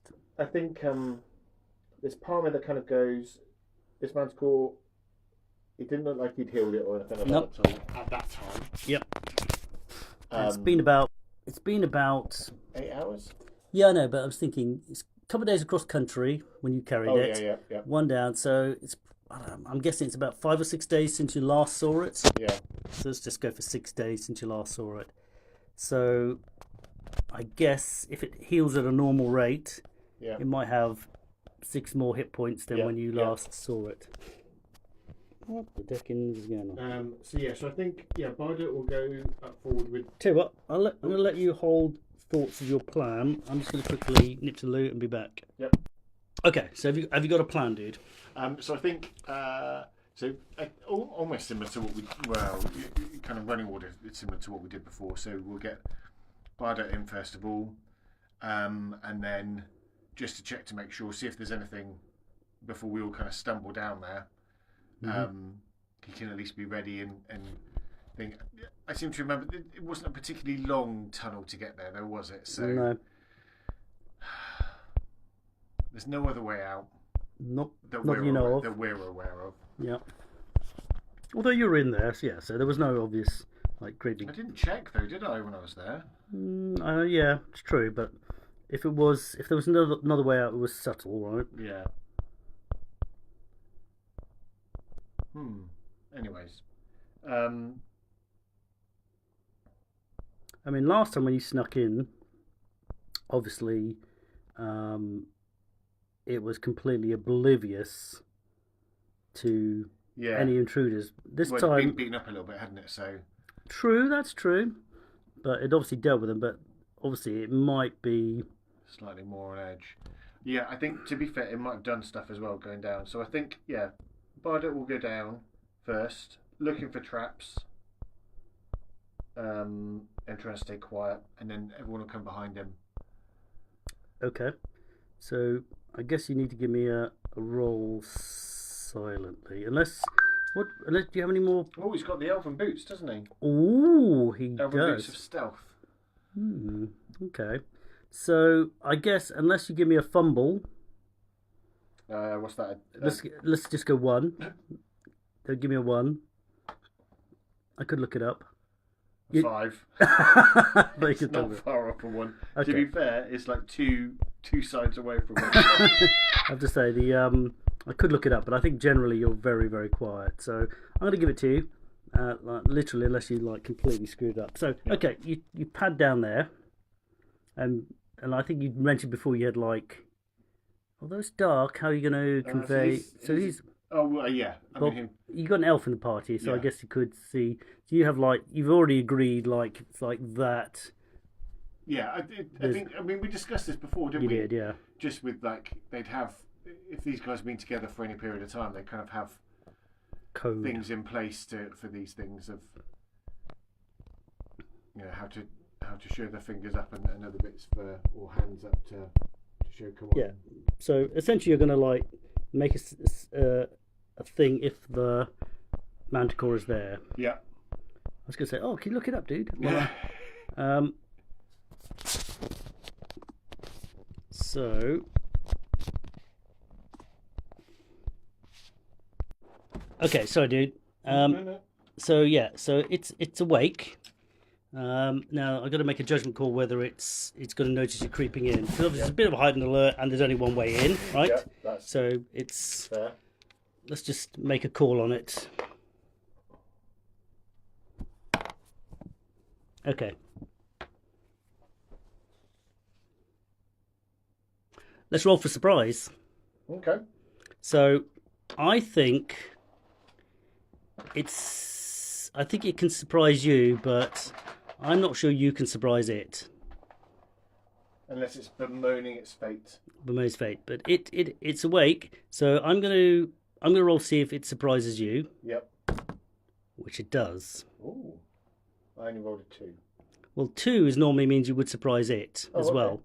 Would you surprise it? Okay, you know what? I think there's a chance you could have surprised it too, thinking about it.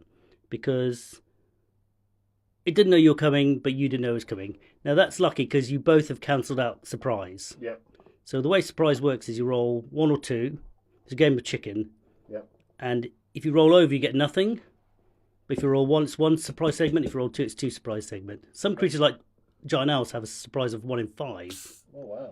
but they can only surprise you for a maximum of 2 segments, no matter what. Yep. Okay, so you're very lucky. So we cancelled it out, but it basically sees you, and you see it, and it roars. So you both know. Yep. But you're both like, oh, what about your comrades? They're kind of expecting something. Yeah, they're ready. I'd say. Oh well, I'd like to think that they're ready. Why don't you let's roll for surprise again for them and it. So, okay, you're surprised outside for 1 segment. I rolled. What did you roll? I rolled a 1 as well. Okay, so you're also surprised for 1 segment. So basically, I'm just rolling to see if you guys are surprised by the roar. So you're also surprised. So essentially, everyone's surprised, and it all cancels out. Yep. So let's roll for initiative then. Okay. So the way we're going to do D10, and the low is the segment you act on. So low is good. I rolled 4. 9. 9. Okay. It goes first, and it basically stays on its platform, and it fires 6 spikes from its tail. Yep. Which is pretty bad, actually. You've painful. got. Can I borrow some D20s? Of course. I would like 5 more, please. 1. Oh no, 4 more. There you go. 4. Rightio. So what's your AC? No, it's not high for this guy. He's a thief, isn't he? Yeah. Do your boots give you extra AC? I don't know. If you want to look it up, I don't mind. But I don't know if it. I don't remember it saying it did. I think it was just stealthiness, wasn't it? I think so. So here's you didn't say anything, by the way. AC 7. Oh, really? As low as that? Yeah, he's just got leather armor. Okay. His dexterity is 15. Yeah, right. That I would Okay, normally that's 1. that would minus normally 1, isn't it? that would normally give you an AC adjustment, but I don't know whether I think I you must have, incorporated that. So your AC 7 or 6? 7 brackets 12. Show me. Oh, that's the that's Is that the back end? that's the ascending. So show me again. This is Bardirt, is it? Yeah. So he's got AC 7. Yeah. Man, I'm harsh on these guys, Yeah, man. for real. This guy's going down, I reckon.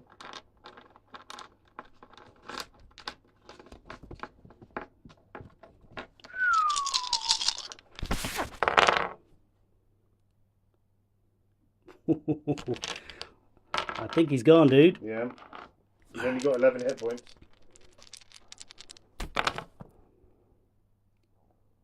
Uh, 11, 12, 30, 18. 18, so he's minus 7. Okay, so 4 of these spikes wham into him, Yep. and he goes down. Oh dear. So, what are it's now your guys' turn to act, including the guys outside. Cool. So, I mean, they're gonna run forward. That was the whole part of the thing. That was the whole part of the plan. Blamming in, yep. So he's up on the pedestal that we can't get to anyways, isn't he? You do have some of your magic kit, right? We do, absolutely. So oh, okay. He doesn't have. So in this game, we're okay. playing like we used to, which is -10, you're dead, but you can bind wounds and heal. And try and heal. That was, But that was what I was going to try to do. For the FYI. And your cleric has a staff, doesn't she, of healing? She does have a staff. She's got a couple of things with it left as well, doesn't she? Mm-hmm.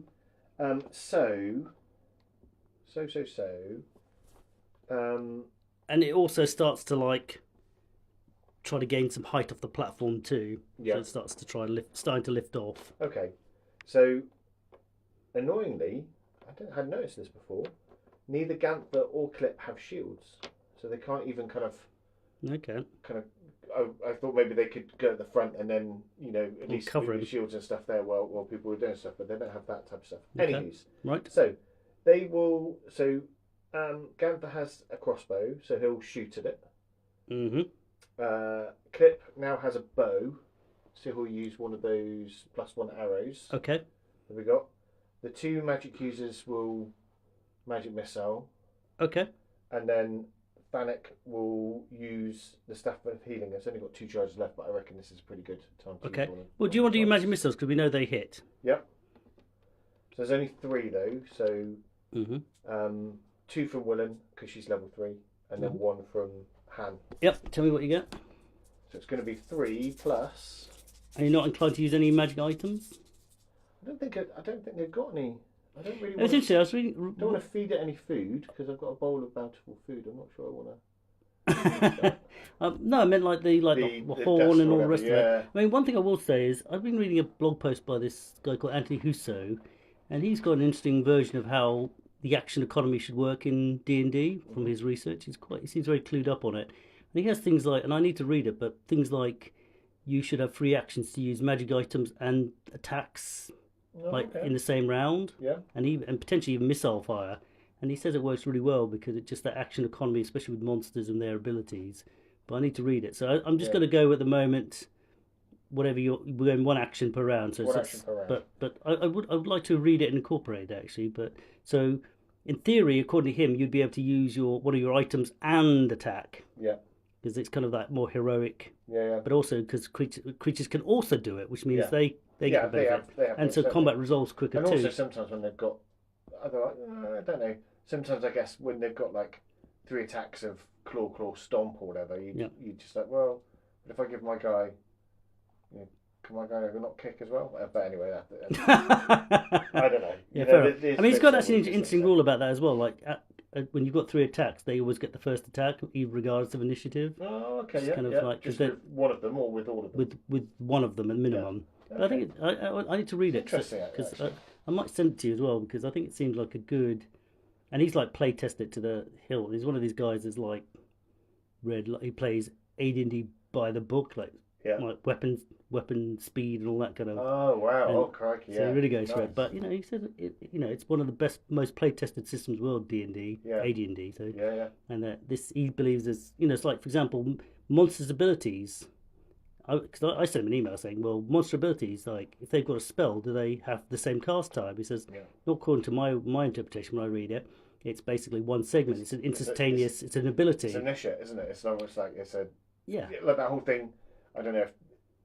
Sorry, I kind of go back to it quite a lot, but I think actually it is part of a massive part of the kind of D&D kind of almost like mythos / lore, just with R.A. Salvatore's Dritz stuff and the Dark Elf stuff there, where they kind of do they do like globes of darkness that still move around and do other things as well at the same time, like or the fairy fire and stuff there, and it isn't the same as you point out. It's not the same as a spell. It's an initiate ability. So but I mean, the same thing he does is like, well, I think magic, adventurers should be able to use a magic item and attack. Yeah. And that kind of stuff, rather than like, oh, you can use a magic item or attack. Yeah. Anyway, so I mean, I might be reading it wrong, but I think we're just going to go with what we've been doing before now, which is so you can use an item or you can attack. So it sounds like when you do your magic missiles. So magic missiles. Yeah. So 3 of them. Nice. Spinning in 4, 11. Ooh.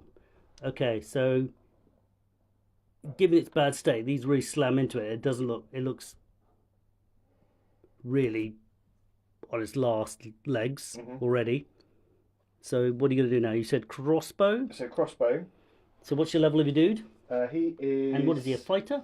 Fighter, level 3. Okay. Ooh, what's my AC? Okay. Want one of these back, dude? No, I found some more. I've got a whole box of dice here, man. I'd like to think I'm just get rid of the one with the ones on it, yeah. I give that to you, so but I suspect that didn't help us much. So. It's evened up now. Odd enough, one of the ones, go for it. It wasn't a 1, but it was low. Go for it. Yeah. Okay, so crossbow bolt. 18. Okay, that's a hit. Roll me some damage. Hang on. Hammer. It's 4, isn't it? 4 plus 1, is it? Yeah, I think so. Well, let's go 4 plus 1. Unless you want to look it up. Yeah, I did some things there. Yeah, I think it's 4 plus 1, isn't it? So. 3. Oh, nice. Okay. And then the +1 arrow from Clip. Oh, what's his level? 3 again. And he's a thief, isn't he? No, he's a fighter Oh as yeah, well. so he is. Okay, but he's got. We don't have a proficiency, do we? No, he doesn't. Go for it. I suspect he's missed 6, even with the. Yeah, that's a miss. Clunk. So. Even he might be able to recover that arrow. I'd already thought about the dagger. Okay. So. Thanek. She's with the healer, right? She is, and on the character, so just to kind of vocalise my kind of thought process here for the kind of the recording or whatever. So there's 2 things in my mind that she can do. Well, yep. 3 things, I guess. Yep. So she can use a staff to cure Barda, hopefully, or at least stabilise him. She does have cure light wounds as well, doesn't she? She does, yeah, she does. Because that can recharge itself, whereas the wand can't. Yeah. Although I don't know how, because cure light wounds, I'd have to roll really well to get him back to 0. True. But at least stabilise him. But how many cure light wounds do you have? I've got 3. Okay, so you could. I put them all on cure light wounds. Just because cure light wounds and magic missile. Yeah, pretty much, yeah, for real. Fair enough. Which is I always find that interesting when you do stuff randomly and you end up with really weird spells that you really difficult for people to use. But again, that's part of the kind of you have to talk that into your kind of background kind of thing. So anywho's that aside, so she can either heal Barda. Yep. She could. Oh no, she can't do anything. She doesn't have any range stuff at all. So actually, no, there's only 2 things she can do. She can heal Barda, or written on the character thing, I've given her the horn, which is the falling bird. Yep. So I think she's going to do the horn. Okay. Purely because if she doesn't, and this thing fires more darts, there's a good chance that it's going to ruin other people, and then there'd be more casualties, and a good chance that she won't be able to do stuff. So although Barda is in negative numbers, there could be a lot more people in negative numbers. So I think that's what she'll do. So she'll blow the horn. Okay, roll me a d6. 6. What did I say? Damn it. Okay, the horn does. It's funny because in my mind I said if it's a 6 this, but I can't remember if in my pamphlet I said on a 1 this, but it doesn't matter. It was 1 in 6 and I picked 6. Okay, so the horn makes another tremendous noise, and the manticore begins to like tumble. You could already start seeing it tumble out of the air. But I'll hold that till the rest of the people act, just to see what happens. Okay. Is anyone else doing anything? I think they've all done their actions. Oh, 2 wizards, 1 crossbow. 2 wizards, 1 crossbow, 1 arrow, and the. Oh, and the guy's out, and cold. The horn. Yeah, and the other guy's out. So the manticore falls to the ground with a sickening crunch.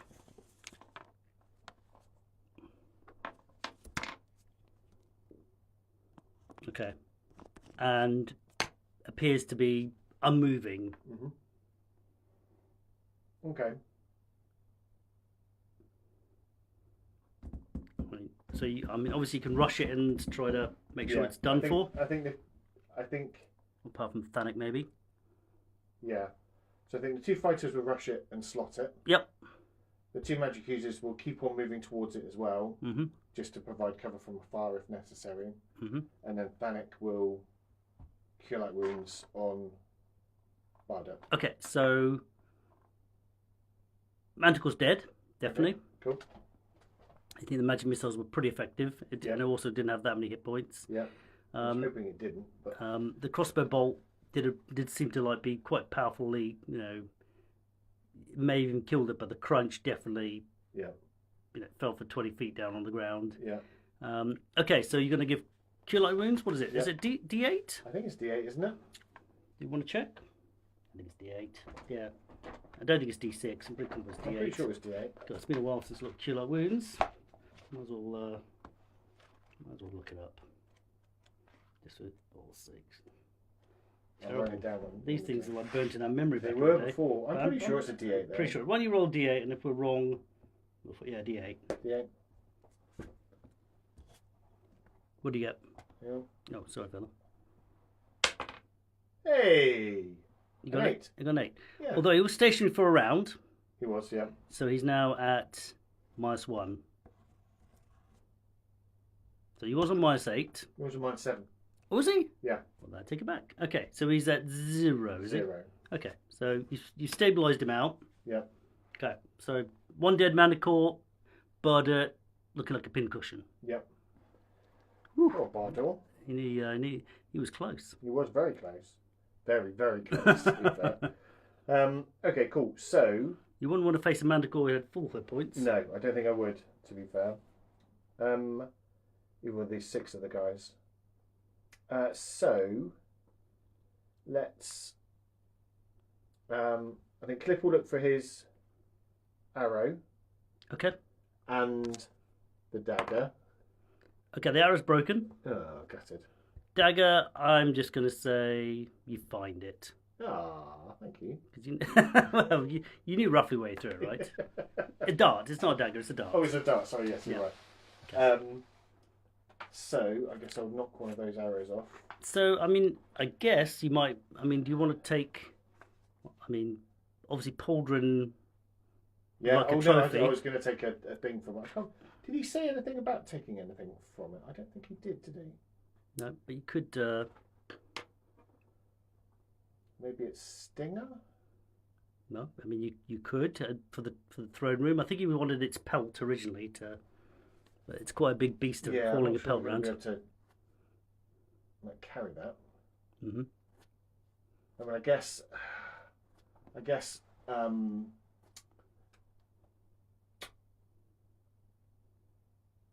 obviously it would have to be, they'd have to cure another bits and pieces, but I guess we could skin it and... You could leave it there for later to collect. Yeah. Okay, so you skin him up, roll him up, blah, blah, blah. I mean, what are you going to do about Bardet? He's on 0. Yeah, he is on 0. So I think I'm going to have to use another... Cure Light Wounds? Cure Light Wounds. Makes sense. 4. Okay, so he's back up. He's like, "Ugh! What the hell happened?" Next time, carry a shield. Okay, so so what are you guys going to do? So head back up. Yeah. I mean, I guess you might have a look around. So, we checked. We checked it before, didn't we? We Yep. looked before, and we got everything then. Mm-hmm. So let's. Well, no, we should probably check again actually, just to see if it'd been given anything by Aldwin. Aldwin. I did roll a 1. Nothing that you note, but there might just because there's nothing there. I roll just to keep you on your toes. Yeah. If I just say no, then you might think. For well. Okay, so that's the DM's prerogative / mind tricks. Yeah, exactly. Check for traps. I'm rolling anyway. Okay, fellas. So you leave the skin down there. Presume you guys are you just going to leave it in the cavern? I mean, it's pretty heavy. I think if you were, because you got the head and everything. I guess the main. But I mean, I guess the only thing is to maybe take it out, but put it in one of the other caves. Yeah. Just so it's not obviously there. Yeah. Oh, you mean in case Aldrin comes back? No, I mean if he comes back, then he's going to see it anyway. He's going to see all the blood everywhere. There's going to be a bit of blood, yeah. And if he's a werewolf, I'm sure he can sniff it. Mm-hmm. So he'll probably be able to sniff it out anyways, but it just won't be quite as obvious if we're coming back for it. That is. Okay. And so what are you going to do then? Go back up to the top? Yep. Okay. So when you get up to the top, the Chancellor is actually standing there, and the portal is glowing behind him. He said, Hey chaps, I've had an idea. I can keep this thing open for about 20 minutes. Okay. So I could teleport into the okay. throne room at... Whoa, wait a minute. Where have you been? I thought you guys... Take out the manticore. I thought you guys were going across town to like... The whole thing was take out manticore if it was there. Oh, okay. Did we discuss this? As a DM, I'm confused. Yeah, we did. Oh, okay. Oh, all right. Well, in that case, did you get him? Yeah. Yeah. Oh, that's Smoked brilliant. him. So, Old Bardo took a couple to the face. so the chances like so I've basically had. I just realised I don't think I've been thinking this through, but instead of you guys going cross country and needing to get out there, I can send you into the throne room. Yeah. Leave the portal open. You grab the bottles and then dash back into the throne room. Okay. So rather than sending you in, closing it off, and then you guys having to like run across country, I could actually just open it in the throne room, and then you can grab the bottles, and then. So if we whack on that that lotion before going in, Well, that's true. Then you'd even be invisible. and is the portal like a massive glowing, almost like Minecraft? Yeah, it is pretty obvious. That's true. You wouldn't be able to conceal that. Unless I guess he puts you not directly into the throne room, rather the mayor's private bedroom or whatever it is, chambers. Or you can go across country if you prefer.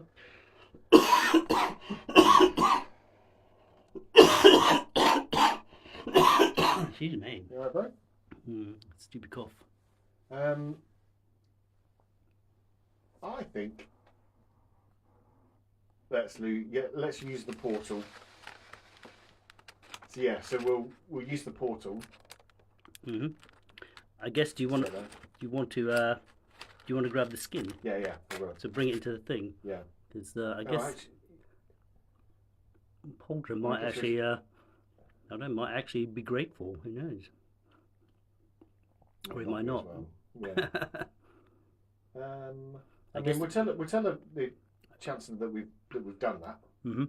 Well, he suggests that maybe he could hide it for you, and then he can see whether it's. And then we can deal with it later. Because I mean, to be fair, I think getting anything from Pauldron is a kind of a mixed blessing anyway, because he is a bit of a tool. Yeah. But yeah, so we take that back through with the Chancellor. The only issue he says is that you have to come back tomorrow night because he needs to like set up the portal. Attune it. Yeah. Or you can go cross country. It's up to you. And cross country would get us there just at the same time, roughly. I suppose. Yeah.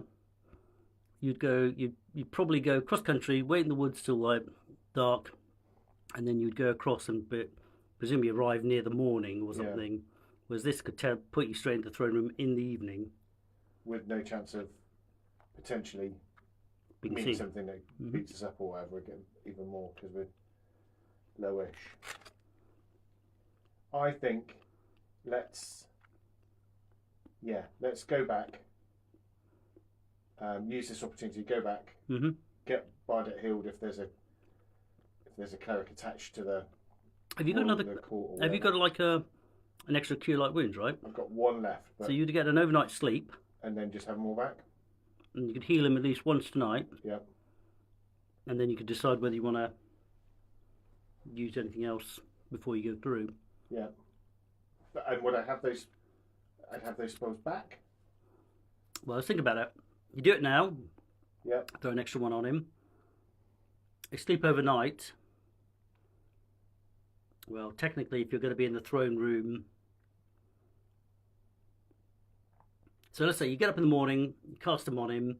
I guess you could basically, you could rest during the day. Yeah. Have an extra rest in the day rather than resting overnight. So you're just sort of sleeping in. So you cast them and you immediately go into like meditation mode, right? Okay. Do that if that's all right.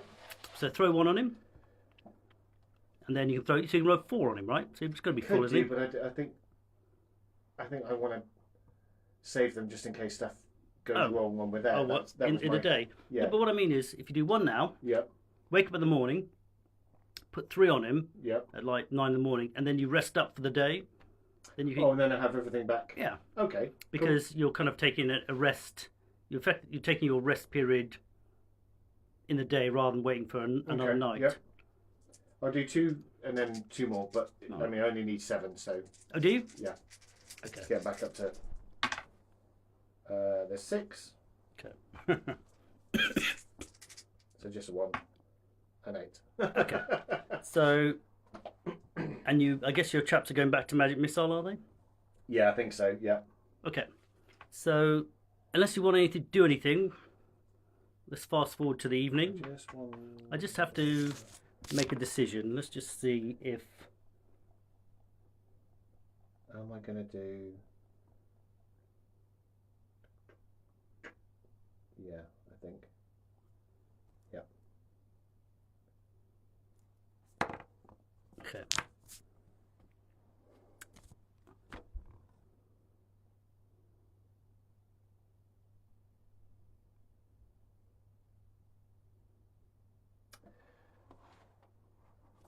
Yeah. Okay, so you're going in Yep. about midnight, are you? Yep. Let's have a think. We'll be back in the throne room. Mm-hmm.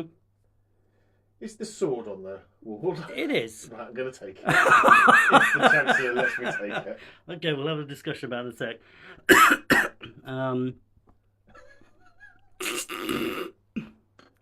That's funny. That would be funny if you'd forgot to mention it again. No, I was on it. That was part of my thought process for that, because actually this affects something else now. Okay.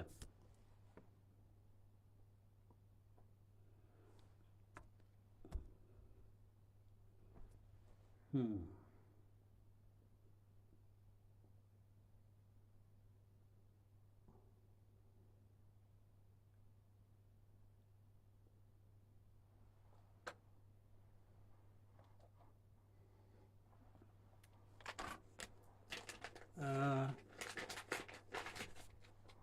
Oh, one sec, dude. Yep. No, I'm alright, actually. Thanks.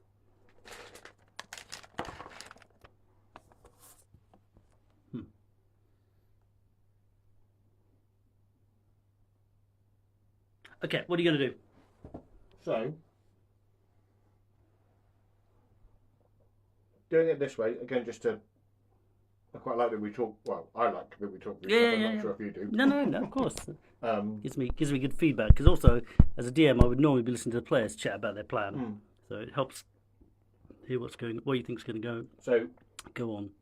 doing it this way has changed things slightly. So, from the 2 things. One is, obviously I don't have to do the cross-country thing with the kind of danger that entails. Yep.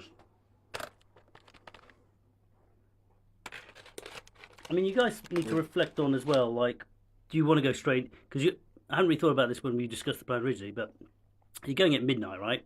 Yeah. Into his own private quarters.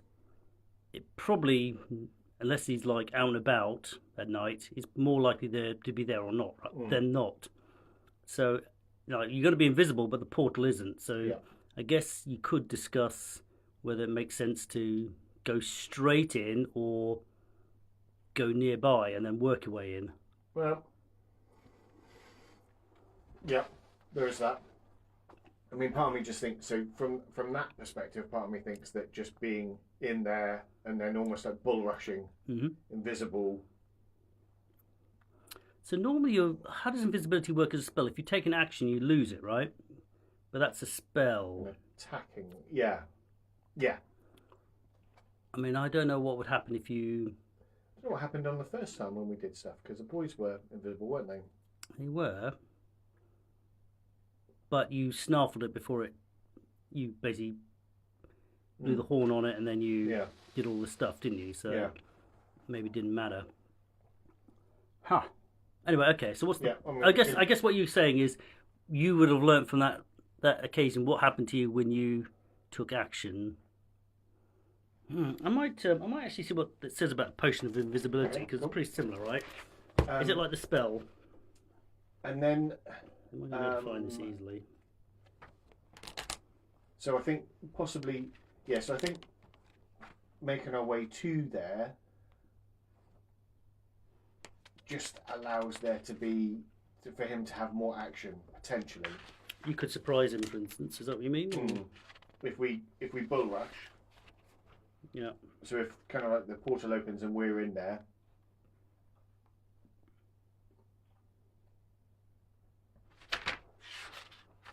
So at the moment you're thinking of open the portal and just charging in his rooms and seeing if you can.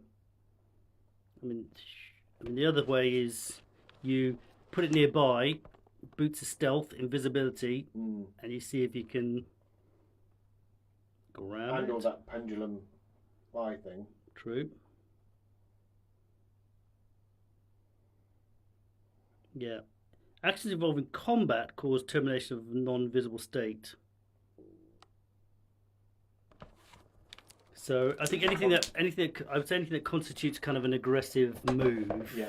So like barging or attacking. Yeah. But I guess running not. But also you make a noise. Yeah. Okay. Yep. I mean, I guess the other thing is layout of his room. I'm going to say it's just basically probably like an apartment. It's got like a bedroom chamber and a living area, right? Yeah. So obviously he's probably, people don't, I guess people sleep with the door closed normally, right? Normally, I guess. So It also depends if he's, I guess, working late or asleep. and if he's hiding stuff from the potential halfling guards or staff, or if they're part of the pack. Yeah. Okay, let's just think about it. So I'm going to say he's got his chambers in here, which is where his bedroom would be, and then he has his like living area. Yeah. So I mean, you could either try to teleport into his bedroom area at midnight, where he is more likely to be asleep, or you could try to go into his living area, but he might be working late. Yeah.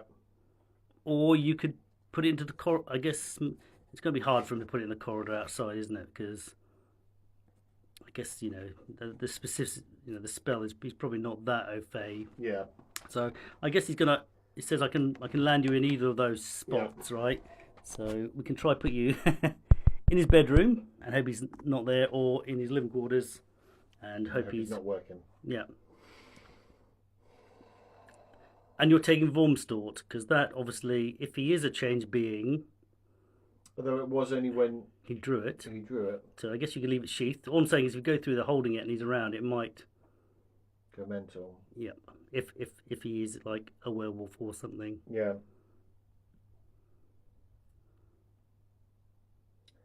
Right.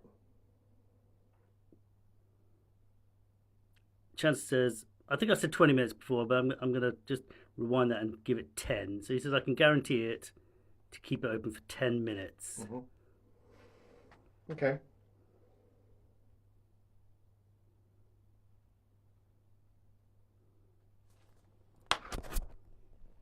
And how does the Chancellor feel if Aldwin dies? He said he didn't care as long as he gets his bottles back. Yeah. In fact, I think he may have said something along the lines of it may even calm situation down. He seems pretty. He basically seems to not really care as long as he gets his family heirloom back. Cool. Okay. Let me just check something further. Yeah, keep going. So thought process. I am kind of thinking. I think probably in the living quarters, and then everybody bundles out. Barda goes over towards the bedroom to see if he's there with his stealthy boots, so he's invisible and stealthy. Yep.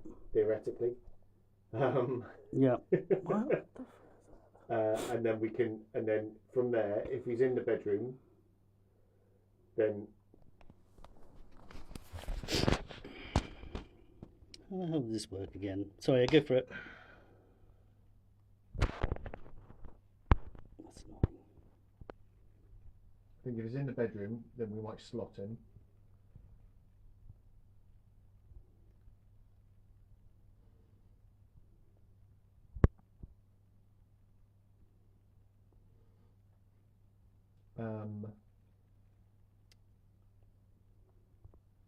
If he's working, then obviously we'll just have to attack him straight away. I think either way, my plan is to take him out. Mm-hmm.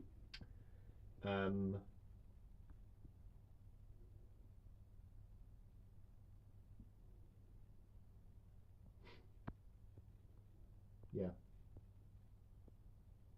And then what we were saying before, so this changes. So coming back with the Chancellor changes the thing of I kind of had quasi plans for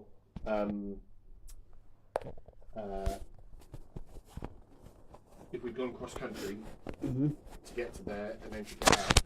And my thought process was to come back via the dragon to see if there's anything that we could have done there, or at least look at the potions and see if they were something that might help with them. Just there's lots of things that kind of. Yeah, well, you don't have to go back to the portal, right? It's not a. No, I mean we could take our time too much and see if the Chancellor comes out, which I doubt he probably would. I don't know. I don't guess how keen he is to get his things back. Oh man, I wish I had my PDF irritating.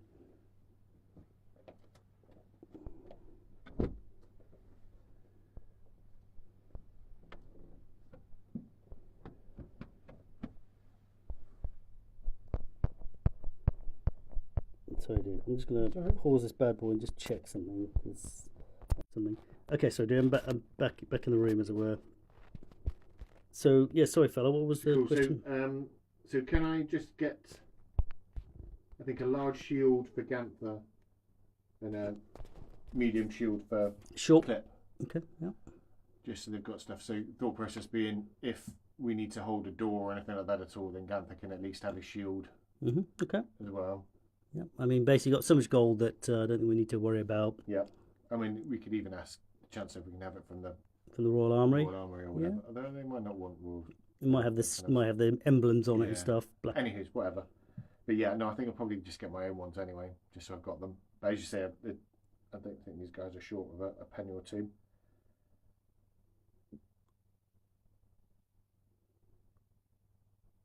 And are there any churches? I guess, yeah. Essentially, is there anywhere that we could maybe buy a potion or two of healing? Essentially, no. I think it's not the. Yeah, it's not. I don't think it's the sort of thing that you can easily purchase. Yeah, absolutely fine. I mean, I know different worlds have different kind of like thing, but I guess it's magic is rare enough that it's not. Just out on sale. I mean, you might be able to find a priest who will heal you in a church fete. Yeah, exactly. Get the tombola price. Okay, all right. So you going through into the? Yeah. Okay. So yeah, people are gelled up. Bardet's got his boots on. And then drawing swords is not a thing, is it? It's just the actual. Just hitting, I think. Hitting, yeah. Okay, so you're ready to go. Yeah. Loaded. Blah blah blah. Okay, so. We'll take Warmstort, whatever it. So you're grabbing Warmstort, but not gonna. How are you gonna do this in front of the Chancellor? Because I think he's going to object to it. Well, I think we'll say to the Chancellor, look, if this dude's here and you want us to come back with your potions, I think the bottles, bottles, sorry, the putting two and two together. So if this Aldrin dude. Someone rescued the Manticore, and then Aldrin turned up on the Manticore with the Manticore being under his sway. So it's probably that he rescued the Manticore or someone. Sure, I guess he says that basically if you guys get caught and you have Wormstore on you, then it's going to look really bad for Poldrin, and that's going to cause big waves for him too. So he's quite firmly against the idea. I guess basically, if you screw up, then he doesn't want it coming. Easily track back to him. I guess the only thing I would argue is if it was Aldrin that was there, he's seen us already with the Duke. Yeah. If it wasn't Aldrin that was there, then the Manticore, after they were flying away, probably told him that it was us that duffed him up and got him for the Duke. Essentially, we're already tarred with the Duke's Yeah, well, brush, as it were. it probably mean war if you guys are caught with it Yeah. though. But it probably mean war if we're not anyway, because it will just be we've been sent Okay, on an well, assassination attempt. I guess he says all right, well, you can take it, but I'm going to deny everything if you're caught. I would expect no more from you, to be honest. Okay, and I guess he's a bit nervous because there's 6 of you and you're saying, I'm taking it. So I guess he's not keen, but I guess you're going to insist, are you? I think so, because I think if this guy is there and he's as powerful as he was before, we need something that's going to be able to help us. All right. Duff Okay, him up. so you grab it. Who's holding it? Who's got it then? So I'm going to give it to Ganther. And he's just going to wear it, around his waist? Yeah. But he's not drawing it. No, not yet. I think if he drew it and there was a reason for it to sound, that would also bug your invisibility. Yeah, that was my thought process. So, yeah. Okay. So, go through? Yes. Okay, you go through, and the living area is empty. Mm-hmm. Some low lights going on. You can just make out the bedroom door across the way, which is ajar, but slightly open, but dark. Yeah. There's like various furnishings, and what you notice on the table is a green bottle. Just the green one. Just a green bottle, and on it has a crest, because you look at it, shaped like a dragon on it. Mm-hmm. Okay. So Thanik will go and grab that. Okay, get me a bottle. Have you got a bottle? Like one with a neck? Must have a bottle, dude. Oh, do you know what we might have? Pause that for a second, I'll have a look. I've got that. I did. So we've got a prop, just for the hell of it. Yep. So the bottle is on the table like that, and it's slightly, like it's here, slightly precariously balanced on the edge of like something. Maybe it's a book, ledger. Yeah. As again, there's the crest with the dragon. Yeah. And it's sitting there. So who's grabbing it? This is going to put your D&D radar off the screen, isn't it? Straight away, drop a sword. So you're all invisible, right? Yeah. And don't forget, you've got 10 minutes before the portal closes. Yeah, so I did say Thanik was going over to it. Thanik, okay, so that's the cleric, okay. So she's not invisible. She doesn't have the stealthy boots there, right? No. But she's going to tromp over. Yeah. I'm going to say his room's carpeted. Yeah. Nice, soft halfling feet. So just for clarity on that stuff, so she's going to go to there, and then Bardet is going over toward the bedroom door. He's creeping over in his slippers. Yep. Okay. Willen, sorry, and Ganther are staying by the door that comes into the actual room, his chambers. Yeah. And then Clip and Han maybe move into midway into the room as well, just to be ready to do stuff. Okay. And Bardet has drawn his silver dagger. Okay, but that was before he went in, right? Yeah. Okay. Yeah. So Thanik is the one that's going to get the bottle. Mm-hmm. So like I say, it's a bit precariously balanced. So... Yeah. Okay. Not touching the crests or anything. Okay. So kind of. All right. So supporting it from the wobbly bit. Okay. And then put it in a pouch. So he picks up. Okay. I'm just messing with you. Right, yeah, no, it's good.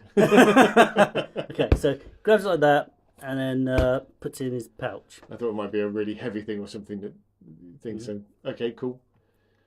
Do you want to examine it in any way or do anything with I don't it? think we've got time really. We've got 10 minutes, but I mean, she can have a look at it while Bardet's looking into the sleeping chambers. So what? He's going to actually look in the chambers. Yeah.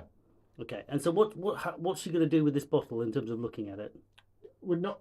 So definitely not open it or anything like that at all. Just look at the crest, see if there's anything odd about it. Kind of feel how heavy it is. Okay. So the crest is kind of oddly glossy. Like the bottle is kind of a bit matte and warm, but the crest is actually a bit sort of almost shiny, Okay.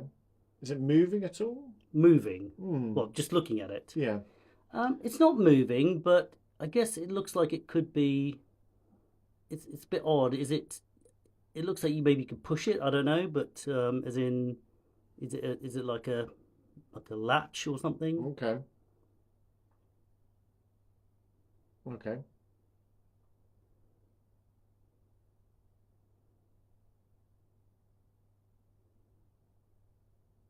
So I think she'll put it in a pouch, but not one that's obvious. So as in, so if we go back through and we kind of think, oh, do we really want to give these to a Chancellor? We might just go, nothing was there. We looked and we searched, I see. See a bit and of then we a can bit of. either we'll go back again tomorrow night if he's there. I see. Not obvious. What have you got that would work like that? I guess you just lie, right? So, other than looking at it, she's not going to do anything else with it. Well, I don't think there's much we can do. I don't really want to press stuff and have things come out in the middle of this place where we don't know what's going on. Fair enough.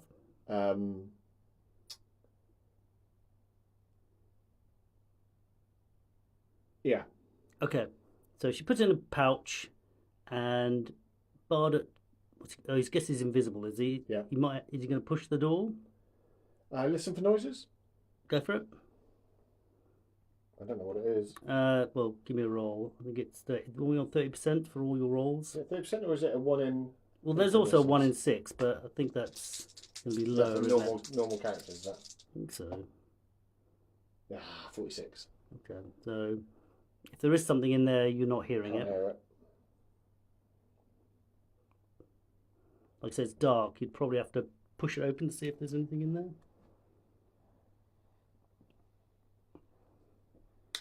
Yeah, let's do it. Okay, you push it open and nothing in there. Nothing at all. In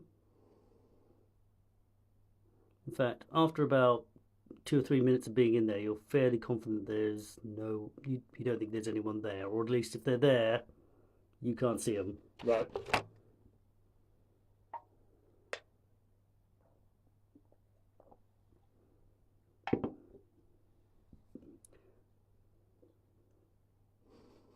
Okay, cool. So let's have a search of the other room. So while he's doing that, the other people will search the other room, the main chambers. Yeah, I guess. Are you ransacking the place, or you just because obviously if you if we make too much noise or anything like that, or if you turn it off too much over. I mean, the bottle's going to be missing, right? That's Yeah. going to be a bit of a red flag. But Yeah. if nothing else is disturbed, you might not give. It's less Yeah. likely to be noticed. Or you can ransack the place and hope to find stuff. Screw it. Let's ransack. Okay, you ransack the place. What you find a lot of halfling clothes. I guess you find. I haven't really thought about this actually. To be perfectly honest, you find a closet full of shoes, which you find a bit odd, or at least Would have. Clip finds pretty odd. I guess you find some letters that seem to be concerning the goings on in Humpton. It looks like someone has been reporting backwards and forwards. Okay. No signatures or anything. It's all. Let's just think. No, I guess it's just like it's the same hand. Yeah. But maybe it says Sparrowhawk or something or some sort of code, right? We might just take. There's a lot. There's a lot of ledgers concerning the different varieties of. This place is famous for its pipeweed. In fact, you find a whole cabinet full of all the kind of super different specialist varieties of different pipeweed. And whoever this person is, well, Alden seems to be very interested in different varieties of pipeweed. You also find a small book which seems to contain notes about halfling culture and persons in town, which to your mind seems a little odd. Like, it seems to, for example, it lists which family grows which variety of pipeweed and its properties, and which ones give you like the biggest kind of feeling of wisdom and whatnot. Mm-hmm. Which it's a bit like, I guess it's a bit like a Frenchman keeping detailed notes on like kinds of wine. You'd be thinking, shouldn't he know this Should stuff? know that stuff, yeah. Like, this is like in your blood. Okay. So it all seems a little bit odd, and like there's a lot of stuff about finances and trade, which all piled up in a stack, and doesn't look like anyone really cares about it, but it's there. I guess it's in his room. A lot of stuff about like military units and organisation and structures and who's in charge and all that kind of stuff. So there's a lot of admin documents there too. Mm-hmm. Okay. And I guess there must be a good chest full of like gold in there, which seems to be like to do with I don't know. I guess it's sort of like a mini treasury, not the whole capital's treasury, but expenses for the household, which it's definitely a big kind of, which you can obviously steal. You can steal it. So I think so from all of that stuff. So I guess you almost make it look like a burglary. I guess you're turning over, but not in such an aggressive way that you would make loads of noise. Yeah. So the aim there is to make it look like something's happened, and him to not know exactly kind of how this has happened.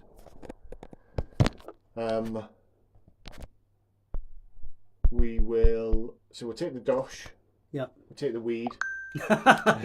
It's like a chest full of. Okay. Yeah, I'll take that.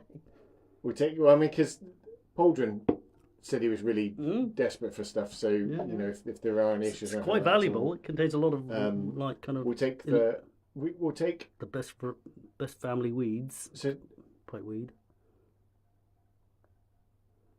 Well, maybe.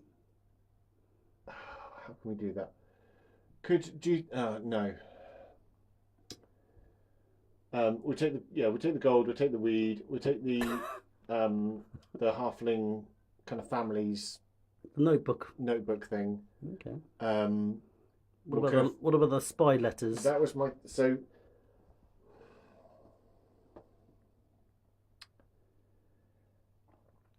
Let's also say there's a pigeon on a little kind of like roost there next to all these letters as well. We'll kill that. Okay. Oh, will we? Oh. Yeah.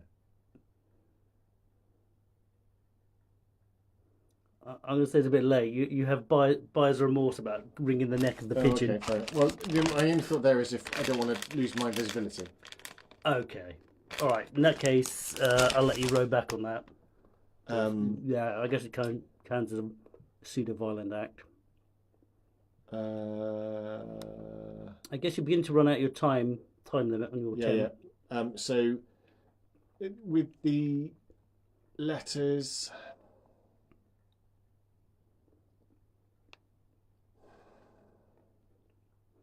I guess it would be odd for a burglar to take letters. Yeah. Though you could snaffle one without being noticed. Well, that's what I was hoping. So I was kind of. So my thought process there is if we take one with the reports coming in, then we can at least see if that matches. If we get a chance to kind of see, I mean, the obvious thing would be Popo, but it might not be. So it might be worth just trying to see if we can see who can read and write.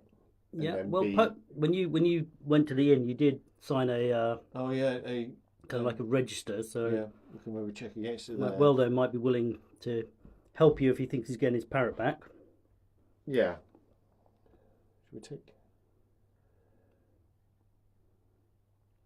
I'm going to push you, dude. The time on the window is closing. I think we'll take one. You hear the chancellor go, guys, I can't hold this thing on much longer. Yeah. So we'll take a letter. Mm-hmm. We'll.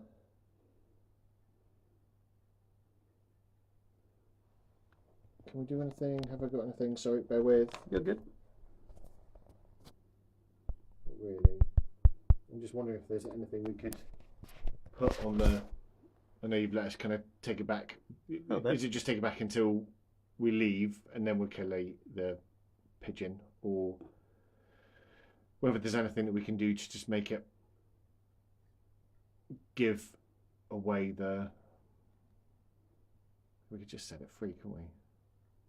And then ask the guard to look out for. There's loads of there's loads of pigeons. That's the whole point about pigeons, isn't it? For coming in, messenger ones.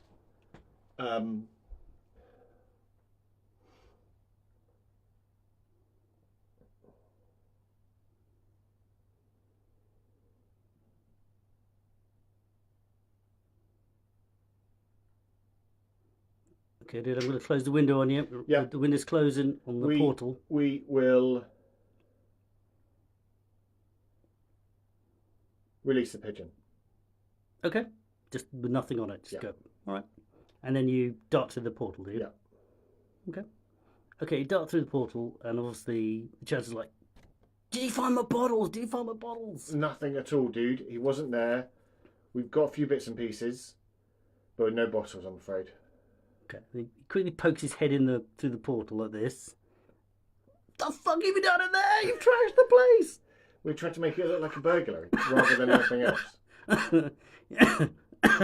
You know what, dude? I'll take that back because I think I'm not sure the portal really works that way. But okay, but I couldn't help myself. Okay, so you come back through and you close the portal, and he says, "Did you get it? Did you get Let's it?" all back up on the thing first of all, Okay. or while we're chatting or whatever. Yeah. No, nothing there at all. He wasn't there, which was unfortunate. Bloody hell. But that also might mean that he's got them on his person. Right, that makes sense. So what? Try again tomorrow? We can give it a go again tomorrow. Okay, well let's do that. So I think It's going to get a bit suspicious though, you guys coming in and out, but I guess we could try again tomorrow. Yeah, so there's a couple of things that we need to be wary of. So there's. But I haven't got any more lotion, that's a bit of an issue. Oh, that's a bummer. Can you make some? It'll take a while. It'll take a week, I think. Yeah. Okay. We could try next week, I guess, but I do want... That's starting to get a little bit into... Hmm. Although I guess the thing, I guess initially for me, that was the time frame was the manticore. Mm-hmm. So I didn't want that getting back to full health or anything. Okay, well, I mean, we'll see what we can do. I mean, we might call it there because it's getting late, and I should have probably called it earlier. But I guess you guys probably then retire back to your. So the things to say to the Chancellor is someone's sending reports back to Aldrin. Okay. So you need to be careful here. We did release the pigeon. There was a homing pigeon or a courier pigeon there. So if you've got anybody that can be keeping an eye out for a pigeon coming in from that direction, that might be worthwhile.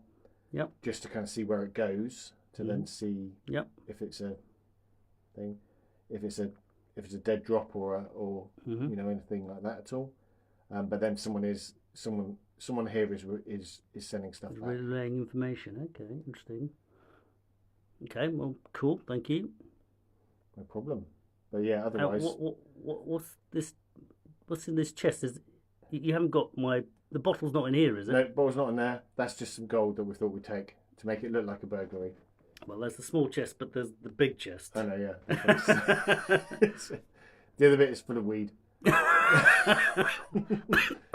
So, do you not think Aldrin's going to notice this missing? Yeah, absolutely. That's the whole point. So I think that was the whole point of that intrusion was to take that rather than anything else. But isn't that going to make it more difficult for us to go back tomorrow?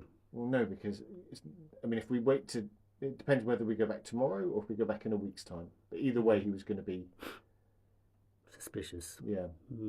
Okay. Well, this is getting tricky. Okay. All right. So maybe we can have a chat in. What do we? Yeah. So are you prepared to go back tomorrow night without the invisibility? I think tomorrow night without invisibility could be an issue because they will be on heightened alert then, because of this happening. True. So we give it a week tonight. then.